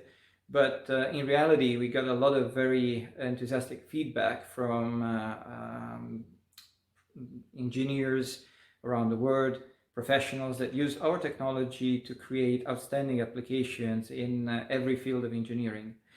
And we realized that there was something more needed, something, let's say, more powerful, something that could also help people in creating finished applications, something that could be used in finished products in volumes, because most often our users do crazy things with our hardware, and let's say the platform that we provide is very nice for prototyping, but not strong enough for finished products in terms of operating temperature, in terms of connectivity, and so on. So we decided to listen and first of all check at which were the requirements of today's challenges. As you all know, in the past we tried to democratize the microcontroller, and now we have a bigger challenge to democratize artificial intelligence, machine learning, and all those crazy applications where you need connectivity, such as IoT, such as edge processing, and so on. So we wanted to provide a platform that can be flexible, that can be strong enough to fulfill the requirements of such complex applications. And for this reason, we started looking at whatever was the best technology available in all the fields, not just the processing power, but also in terms of connectivity, in terms of security, and so on. So we ended up designing a product which is not just a simple evolution, but a real revolution of what we have done so far. So here comes Portenta, which is our attempt at creating a Swiss knife for who's challenged by the most complex technologies today, and where we try to put all of the new hardware devices that could answer those challenges. And so, for example, we have a dual core processor, which is very powerful and allows programmers to have to use high-level programming without big limitations. So you would be able to run Python, JavaScript, and so on, but at the same time run also the traditional Arduino sketches. And for this, we figured out, as always, that we needed to make these technologies simple to use. So we worked a lot in trying to find the best way to do that. The end result was we thought about a remote procedure call mechanism that will allow the two processors to interact by simply calling functions which will be executed on the other processor. So for example, if you have an Arduino library, now you can call that without any modification from Python. Or if you have a good, I don't know, network connectivity program in Python, you can take advantage of that from an Arduino sketch running on a separate processor. In our opinion, this will make things much simpler, and most importantly, will enable everyone that, for example, has limited knowledge in embedded or limited knowledge in networking or Python to take advantage of community work. So most importantly, the hardware resources that we stuffed into Portenta are outstanding. We didn't just try to check boxes, but we tried to exceed the expectations by adding devices that are, I'd say, top of the class. Not only they are able to withstand industrial temperature, but for example, for the Wi-Fi module, we chose one that is very high speed, compatible with the latest Bluetooth specifications, and able to exceed any spec that you can find around on similar hardware.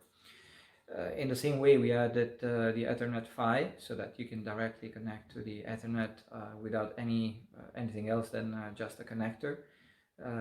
We wanted to have CAN, and we even stuffed DisplayPort outputs so that on USB-C you can connect to a monitor and a keyboard and a mouse and create an outstanding user interface.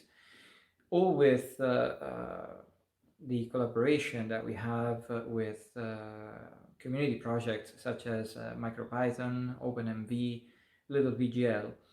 All of these guys have been very kind in helping us in complementing the software offering we have today, and they have been great in supporting us in porting to our platform and helping us support the many features we have.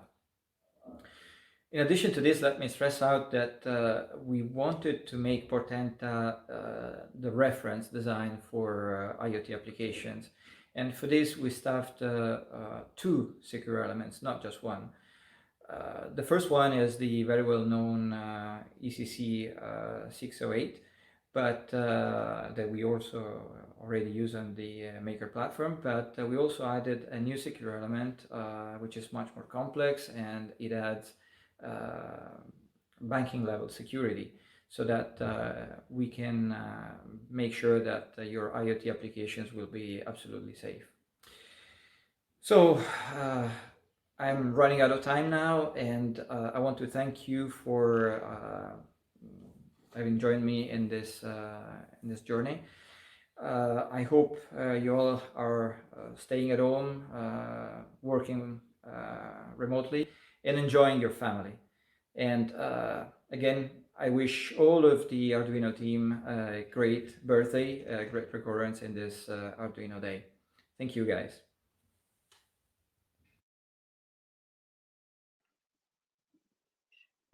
Hello. Hi, Dario. Ciao, Isabella. Hi, nice hoodie. We're just the same today. Yep. Okay, so the Portenta is one of the most anticipated products we announced recently. So I have a lot of questions to you from the community. The first one is, hello, Dario. Could you tell us what is your opinion about Arduino versus a PLC on industry's environment? Is PLC a paradigm? Well, actually, PLCs are coming from a very old school. Basically, you were trying to create sort of a state machine to, let's say, control industrial machinery with, let's say, something that could be easily programmed with sequences and so on. the world has changed a lot since then. Now we are talking about Industry 4.0. Of course, PLCs has evolved, but let's say that the tools for creating Industry 4.0 have now, let's say, evolved a lot. And of course, you can create a PLC with Arduino. There are some community partners that are creating actual PLCs out of Arduino products. But in my opinion, we can do much better than that. Great. And is Portenta an edge computing product? Yes, absolutely. Portenta is very strong network connectivity because it has Ethernet and very high speed Wi-Fi, as mentioned in the video. And in addition to that, it is very secure. As Gianluca mentioned, we support 2 crypto chips. Of course, you don't need to have both eventually. You can just use one. And in fact, we offer the possibility to customize the board so that you only have the hardware you require. In addition to that, we are working with ARM to provide support for the Pelion device management client. Basically, give everyone the possibility to use a very strong platform with a secure boot, and which allows deployment of software through a very simple dashboard for very large deployments of IoT nodes. Mm-hmm. And is there some working projects with the Portenta family? Can you share any experiences with us? Yes, actually, this is a tricky question because we haven't yet delivered to the many customers who pre-ordered, and I really have to apologize for that. As you may understand, the coronavirus didn't help, but at this point we sent a letter to everyone that pre-ordered with a new deadline, which we believe that will be met, which is mid-end of April. And in the meantime, we've been working with several close partners and influencers, which have been giving us a great deal of feedback. So in the meantime, we had some very strong collaboration, as Martino said, with MicroPython, OpenMV, Little VGL, ARM, of course, and so on. And of course, Google on TensorFlow. So there are really many exciting platforms that we are going to support. And I'm pretty sure that you'll be overwhelmed by the amount of possibilities that you will have with this product. You spoke about tricky questions. I have another tricky question to you. Okay. Why is Portenta so expensive? Yeah, okay. So actually, in the end, it's not really expensive if you look at, first of all, the amount of very complex hardware that's in it, and the fact that it's industrial temperature. So, of course, you can run Arduino maybe at minus 40 or at plus 85 degrees, but that won't be guaranteed to work at those temperatures. Whereas here, we created a board which is guaranteed for industrial temperature, for which components have a guarantee of lifetime. And once again, we are working very hard to make sure that the product fits the bill of our customers. So, for example, for applications, we are able to provide the depopulated versions with just the hardware that's required for the specific application and greatly reduced price. We haven't announced it yet, but there will be 2 more versions. And those will basically be related with just Ethernet and the other one with just Wi-Fi. And their price will be much, much lower, even if they are still industrial temperature. Mm-hmm. Will you make a PR to upstream MicroPython for the board support, or just make a fork public? No, we won't make any work. We are working with all of those, let's say, open source projects such as MicroPython, OpenMV, and so on, in order to have Portenta up immediately. So the PRs are ready, and those will be merged as soon as the product goes live, basically, as soon as it's generally available. Great. Another tricky question. Is Portenta faster than Teensy4? It depends.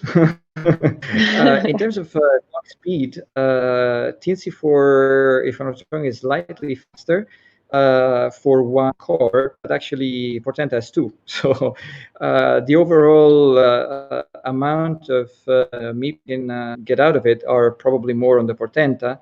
But that, once again, really depends on the kind of application. The most important thing, in my opinion, is not really raw power, but what you can do with that. For example, the most important thing we are concentrating on is the fact that with two processors, you will run two completely different environments. So, for example, you can run the standard Arduino code on the Cortex-M4 and use it to perform very fast Arduino programs, because right now we don't have anything that runs at 240 megahertz on a Cortex-M4. So you can do, for example, real-time applications, while on the Cortex-M7 you can run things like OpenMV for doing robotic vision, AI, or TensorFlow, and so on. So, I mean, it's, I guess, a completely different paradigm. Teensy is just a bare-bone processor with, let's say, which is very vertically designed mainly for audio applications. Whereas here we added external memories, we added connectivity. We also have DisplayPort output, so you can actually use this as a PC to drive monitors. So that's awesome. I have one last question from the community. Do you need to program Portenta over the internet? You don't need to, but you can, actually. So basically, in the Portenta bootloader, we embedded over-the-air update. So the Portenta bootloader is able to upgrade. It finds let's say, a firmware image in one of the storage areas. It can be internal flash, it can be in the external flash, or it can be on an external SD card. So if it finds that firmware, it will upgrade and reboot safely. So this means that if in your application you want to upgrade wirelessly or through the Ethernet and so on, you just copy the new firmware somewhere, of course with a proper signature and so on, and the boot will update. In addition to this, as Martino mentioned, we are supporting AI, which is debugging. Right now, this library allows you to do sort of JTAG debugging without having external hardware, so it's in software. And actually, if you load that into your code, you will be able to debug right now via USB, but the interface is flexible enough to be connected via Ethernet or Wi-Fi. So ideally, you could remotely debug your application through the internet. Well, thank you, Dario. Thank you very much. Thank you. Bye-bye. Bye. So thank you, Dario. So it's time to move on with our schedule and continue our journey across the world. And it's time to go to South America, exactly to Mexico, actually, to Mexico City. But before, let's see a brief spot about Altium, and then we will connect to our friends in South America.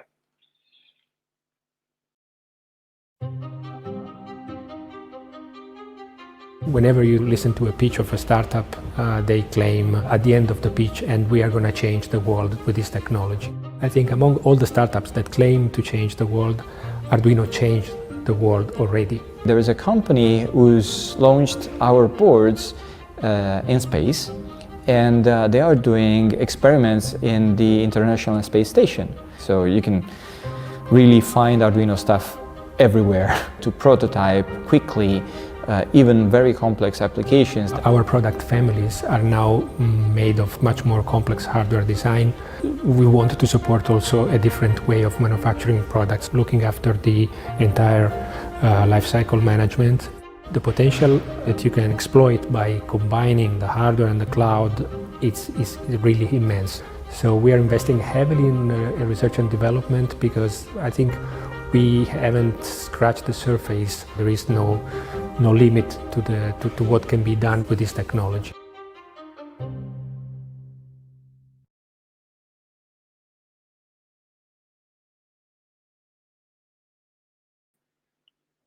All right, so as said before, it's time to connect to Mexico, where we actually have two guests. I would like to welcome Antonio Quirarte and Alejandro Mercado. So welcome. Hey. Hi, and welcome to the virtual Arduino Day celebration. So Antonio is from HACEDORES. And as far as I know, they are going to celebrate Arduino Day physically, just not today, a bit later in the year. So, Antonio, what are you planning? Yes, well, actually, this is the 7th time we celebrate Arduino Day in Mexico City. Well, we, as everybody knows, we need to postpone this event. So we are hopefully to take this in another time this same year. The venue is an excellent museum in the city, and as you can see some images back there, it's a very happy gathering of makers and students and professors from all around the country. Many people from many states come to this city to celebrate Arduino. So we hope to be doing the same in a few days, hopefully. Okay, I see. So Alejandro instead is as well from Mexico City, but from a meetup called KMMX. Can you talk about that? Yeah. We have an Internet of Things meetup. It's like about 2,000 members. We talk about not just Arduino. We talk about all the related technologies, about IoT, but we have been organizing the Arduino Days, but in a more theoretical perspective. I mean, we don't have the machines, we don't have 3D printers, we don't have, but we have a lot of collaboration with people who wants to talk about Arduino security, about protocols, LoRa, Sigfox, and we have been doing that like since the first Arduino Day, like 7 years ago. So it's like a little funny because in Mexico we have like 3 Arduino Days, so you can pick which one you want to attend.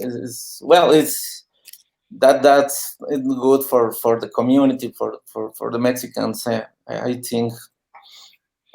Well, yes, in fact, there are so many people from Mexico today attending this virtual stream. They are commenting, so there are so many, and it's not a surprise that you have so many events going on. Yeah, we have so many events in Mexico. This is good because, well, we have a lot of options, and it depends on of what you want. Last year we have this person who built an electronic car based on Arduino. It was blown-minded. It's like wow.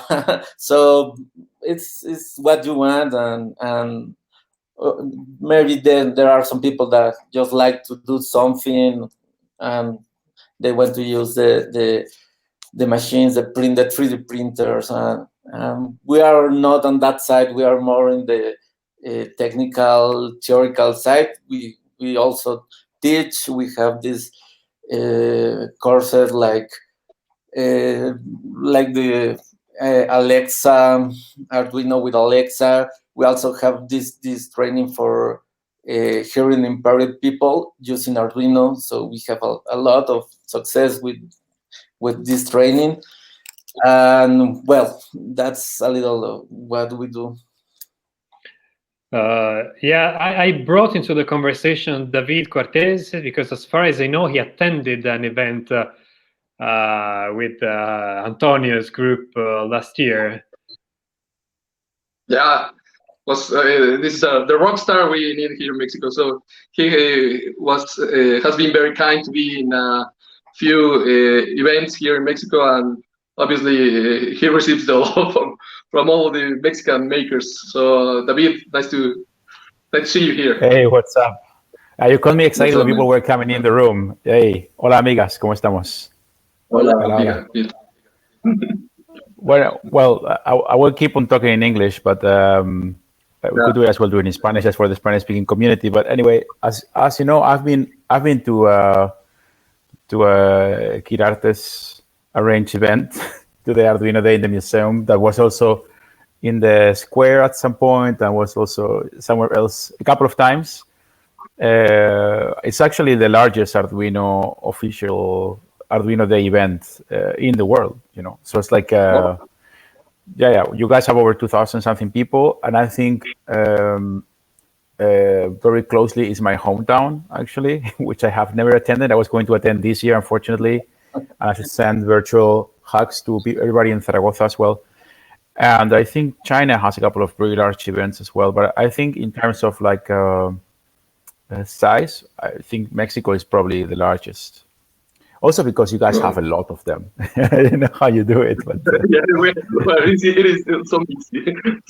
I mean, okay, you have more inhabitants in the center of Mexico City than in the whole of Sweden. That's just to give you an idea of it is not difficult to get. So, Alex, I think you guys are going to arrange it virtually this year, or what is your plan? Yeah, we are actually doing the transmission right now. We wanted to give the transmission. So at this moment we have like I don't know, like 7 or 8 talks about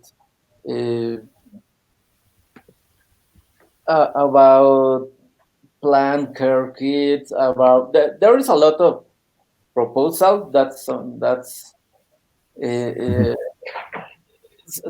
that we can be proud about it, because we have a lot of talks. The community, we do the call for proposal, and we receive like 100 proposals. So I mean, there is a lot of people doing things with Arduino. So we have another talk about wearables, a lot of fun. So in comparison with HACEDORES, we just want to continue with the digital transmission today. Okay, and well, you can share the link with us, and we can share the link on our Discord channels and so on, so that people can follow the Mexican online Arduino Day with you guys. Okay. Because I guess you will be starting in a couple of hours, so yeah. Just so people can catch up with you anytime. Okay. So if you want to follow an Arduino Day in Spanish, actually Mexican Spanish, just to be fair, we will give you the links on our Discord channel. So just enter our Discord channel, and we'll try to also paste it in our Arduino YouTube channel. I'm not always sure that the YouTube chat allows us to paste URLs. It's not always so friendly with me. I have a question from actually, I have more than a question. I have also would like to talk about HACEDORES and what HACEDORES does, because HACEDORES is not just arranging the Arduino Day. So I think it's a good opportunity to maybe talk, for example, about your weather station project that you arranged, Antonio. That would be a very nice thing to mention, I think. If you can introduce us to the weather station project that you guys made, that works with Arduino Uno, but that's not the important thing. What is more, it's like a global project for for building weather stations that any school can build, and you have really nice documentation and so on. Can you tell us a bit more about it? Sure. Well, as you know, HACEDORES is mainly focused on the maker education, and we create a student program. It's called Meteorito. .mx. You can find it in the website, and it is a free and open course. So where the students and participants can build weather stations while they learn all the physical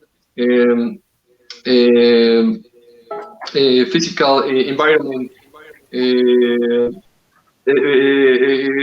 weather. And actually digitally with sensors and Arduino.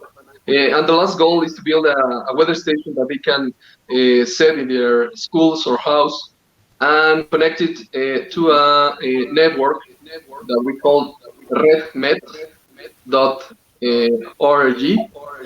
So you can find more than 50 weather stations that are reporting their data to this website. So it is very useful for schools. So the students can learn a lot of physics and Arduino and programming, obviously, and some of IoT as well. So this is a very nice program that you can find it there. It is supported by the US Embassy here in the Mexico country. Okay, that's great. And so do you guys have any questions for me? Like, would you like to bring up that I could answer maybe? Yeah, actually, from our community, yes, it's asking where the CLI Arduino is going to be updated. You know when? Okay. Well, actually, the CLI is having a very agile development, so it's being updated very often. So sometimes even twice a month. So I suggest that basically people who if you want to be having like the edge version of the CLI, I would subscribe to the GitHub project, and you know, whenever there's a new update, just get a new release. We typically announce the new updates on our blog as well. So if you don't want to be having to follow the GitHub repository, you could just hook up on the blog and see when the news comes. So there is a new version, or our Twitter account. So we typically announce it all over the place. I have to say it's a really exciting development, and I use the CLI a lot in my PhD classes when I'm teaching, especially how to do experiments where you have to run the different firmwares on the same physical kind of device, and you don't want to have to reprogram it by hand every time, and you maybe have like a automatic monitoring system, and so you have the CLI to reprogram the device, run a test, capture the data, and then program the device again, run the second test, capture the data, and so on. So you can just prepare a whole test and leave everything running for 20, 30 hours, and just look at the results later. So we've been doing that successfully, and that's a really good tool for that. Yeah. Okay. Just a final quote. There aren't enough ventilators, to cope with the coronavirus. Have you heard about this project? It's a ventilator based on Arduino. Yeah. Actually, good to ask me. Besides working at Arduino, I am also one of the coordinators, which there is like 10 people or 12 people coordinating efforts. Actually, there is thousands of people coordinating efforts in Spain, just to make this clear. But we have like a core that is coordinating the efforts in a website called coronavirusmakers.org or coronavirusmakers.org. And that is a community effort, and it's not just about respirators; it's about any kind of protective gear. So there's people designing protective shields, people designing glasses, people analyzing filters for 3D printing masks, and obviously the star project is the respirator. There is an open source respirator. It's going to be tested tomorrow with doctors. It's called Resistencia and runs on Arduino Uno or Arduino Mega. And it's a completely open source with off-the-shelf components. You can 3D print parts and you can laser cut parts. And the idea is to offer an alternative, but hopefully this will be available open source tomorrow evening. Oh, sorry, Monday evening. It's still Saturday. I'm a bit lost at this point. Great. Okay, thank you. Thank you, guys. We are running Thank you so much. a bit late. We're running some minutes late, so I have the role of the person who has to interrupt you. But thank you, Antonio. Thank Alex, and of course, thank you, David. And now our colleague Francesca Cenna, hardware engineer, will talk about Altium. Hello, everybody. I'm Francesca. I work at Arduino developer, and today I'd like to show you the new instrument that we have introduced for you and for the usage. As you may know, our newest board has been designed with a CAD Altium designer that allowed us to get very awesome and useful 3D models of the boards. Of course, we want to share it with you. For this purpose, we have introduced the interactive board viewer provided by Altium 365 in our website, in our store, which supports both Eagle and Altium formats. So let's have a look at how it works. So let's go to our store and select our new Portenta board. You see that under documentation, you have the schematic to download, our pinout diagram, and this interactive board viewer. And this is one I want to show you. The interactive board viewer has the view of all schematic sheets available in the project from the top to other sheets. And the main feature is that you can jump from schematic to PCB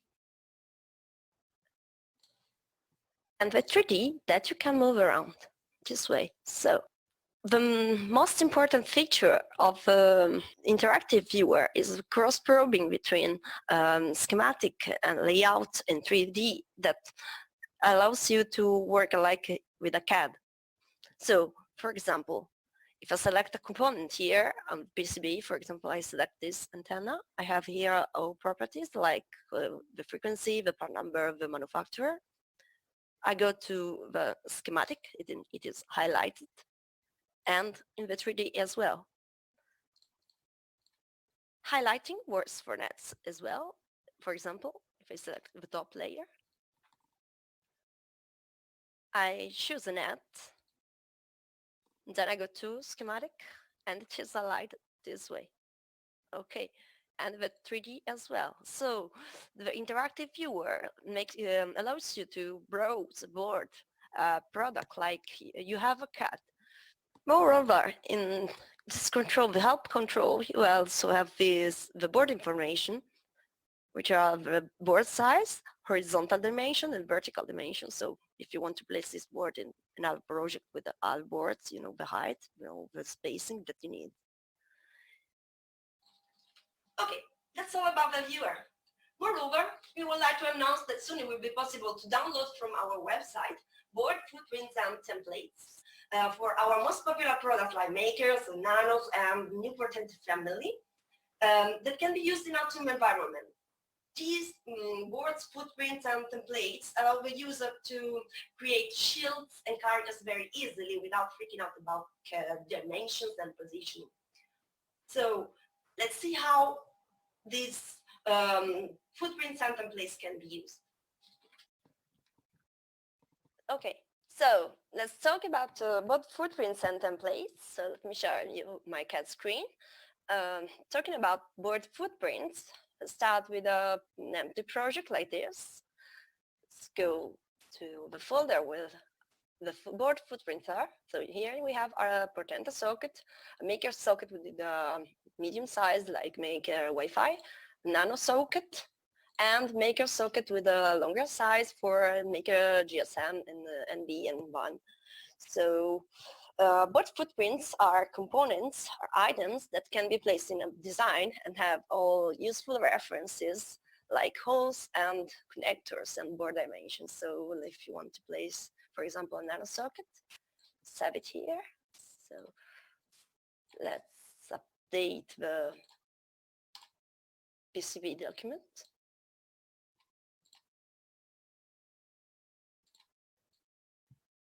And you can move around it. and create your board around it. So these holes are just reference, and the component is not real. It's just a placeholder. Similarly, you can place, for example, let's have a look at the Portenta socket. Portenta socket is just a placeholder for the F40 connectors. So inside, we update the PCB document. And we have the Portenta socket here with the center and the positioning of the F40 connectors.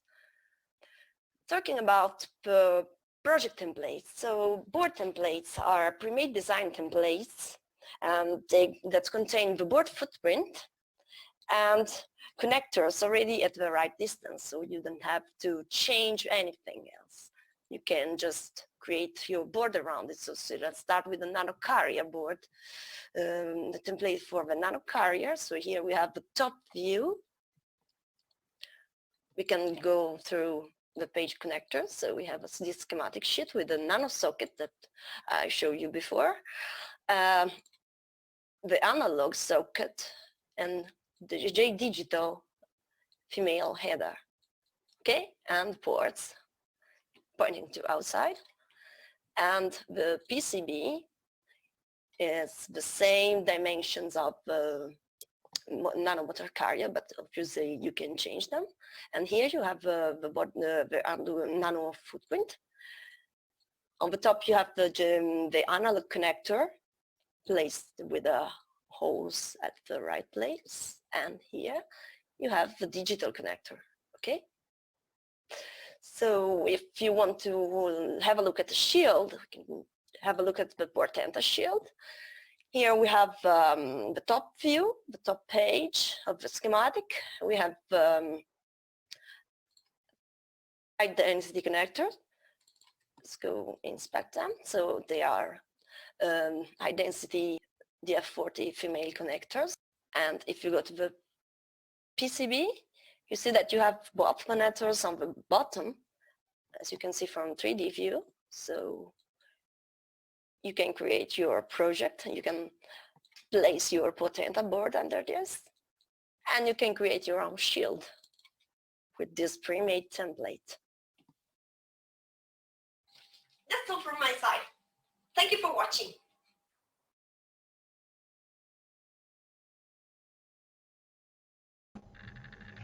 Hi. Hi, Francesca. Hi, Isabella. Okay, so I'm here. Thanks for introducing us to Altium. Yeah. I have a couple of questions from the community. So the first one is it possible to open board templates or footprints if I don't have an Altium license? Yeah, you can, because it is possible to download the circuit maker that is free. So you can open them with the circuit maker. That is the free version of Altium. Oh, great. But where can I download them? They will footprints be, and the templates. Yeah, they will be available in our website, and the content team is working on them right now. So Okay, we are going to be live. Sorry? Do you have any idea when it's going to be live, or? I think yeah, it's a question of days. So I think of next week, couple of days. So it will be available very, very soon. Okay, great. The content team is making a good job over it. Okay.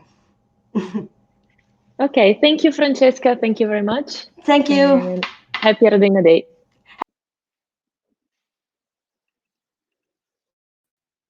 Thank you, Francesca, and thank you, Isabella, for all the work you've done with the questions, interacting with the community during this long streaming. Massimo, it seems we are done. It was a very long journey. Are we done?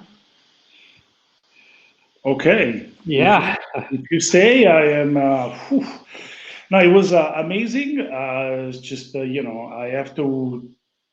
Well, first of all, I want to thank all the people that showed up and participated in this thing. There was quite a lot of people. And I think the other thing that I have to say is that, I also want to thank the team at Arduino who, worked a lot to prepare this. And so, you know, there's a lot of, I think one of the things that we try to do today is just to show you some of the faces of the people who are working behind the scene to build all of the things that you use every day. And so it's a fantastic team. If you consider that this was kind of the first time that we did something like this, it came out pretty, I would say, pretty well. I'm very proud of the work we've done on this, but I'm also proud of all the work they were doing on everything else. If you think about it, Arduino does a ton of stuff. It just goes from education all the way up to professional, complex hardware, cloud software, 3 different development environments, 4 if you count also the CLI. It is an insane amount of work, and the people that you saw today as well make it all happen, which is incredible. I'm also very happy that we have some new people joining, like Alessandro, who's been your host for most of the show. I would say, you know, can we bring in as many people as the software platform allows, so that we can so we can say hello to the community. Also, if our friend Ubi can just appear in video for a second to be able to say hello and also to be uploaded for running the sort of the show behind the scenes. So let's get in. Let's get in all the people. Hello. Alessandro, come in. Isabella, come in. Hi. Show behind the scenes. El link, a ver, streamyard.com. Sí. David, you are live. Okay. All right. So it's been amazing. Everybody here is a bit overwhelmed in multiple different ways. I'm sorry. Carlos wanted to join, so he was asking for the URL. It's the same one I gave him before. Sorry, some internal housekeeping. And is it down there? No, I have no name. Look at me. So the guy with no name is Mr. Ubi De Feo, who is the co-host of the Bar Arduino Italian edition with me every Monday night until there will be people watching, until somebody doesn't tell us, please, can you stop connecting? And so thank you. Oh, wow. More people are showing up. Let's see if we can bring, we can, okay. I think we can bring only about 6 people into the stream. So anyway, yeah. So thank you very much for joining, for being with us. Thank you for being such an incredible community and being such a huge community. So, you know, I will let the others say goodbye, and then I'll wrap up at the end. Okay, I just want to say goodbye. Katarina, with the new embroidered Arduino Lover t-shirt, is the person who built this event. She did a lot of work. She's a new addition to the Arduino team, and so brava Caterina. Thank you.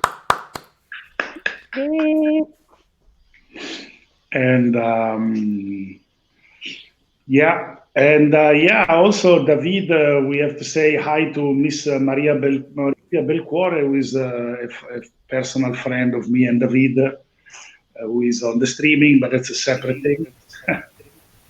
Hola, Caracola. Okay, so thank you very much. We're going to let you go back to your lives. Thank you for being with us for so many hours. and we're not going to say too much, but fingers crossed, next year the Arduino Day will have a special format. So there will probably, next year we are planning something big, which we clearly hope it's going to happen when we can, see people in person again. Let's put it this way. Thank you very much. And whoever has control of the button can turn off this this. Thank you. Bye. Thank you. Ciao. Ciao.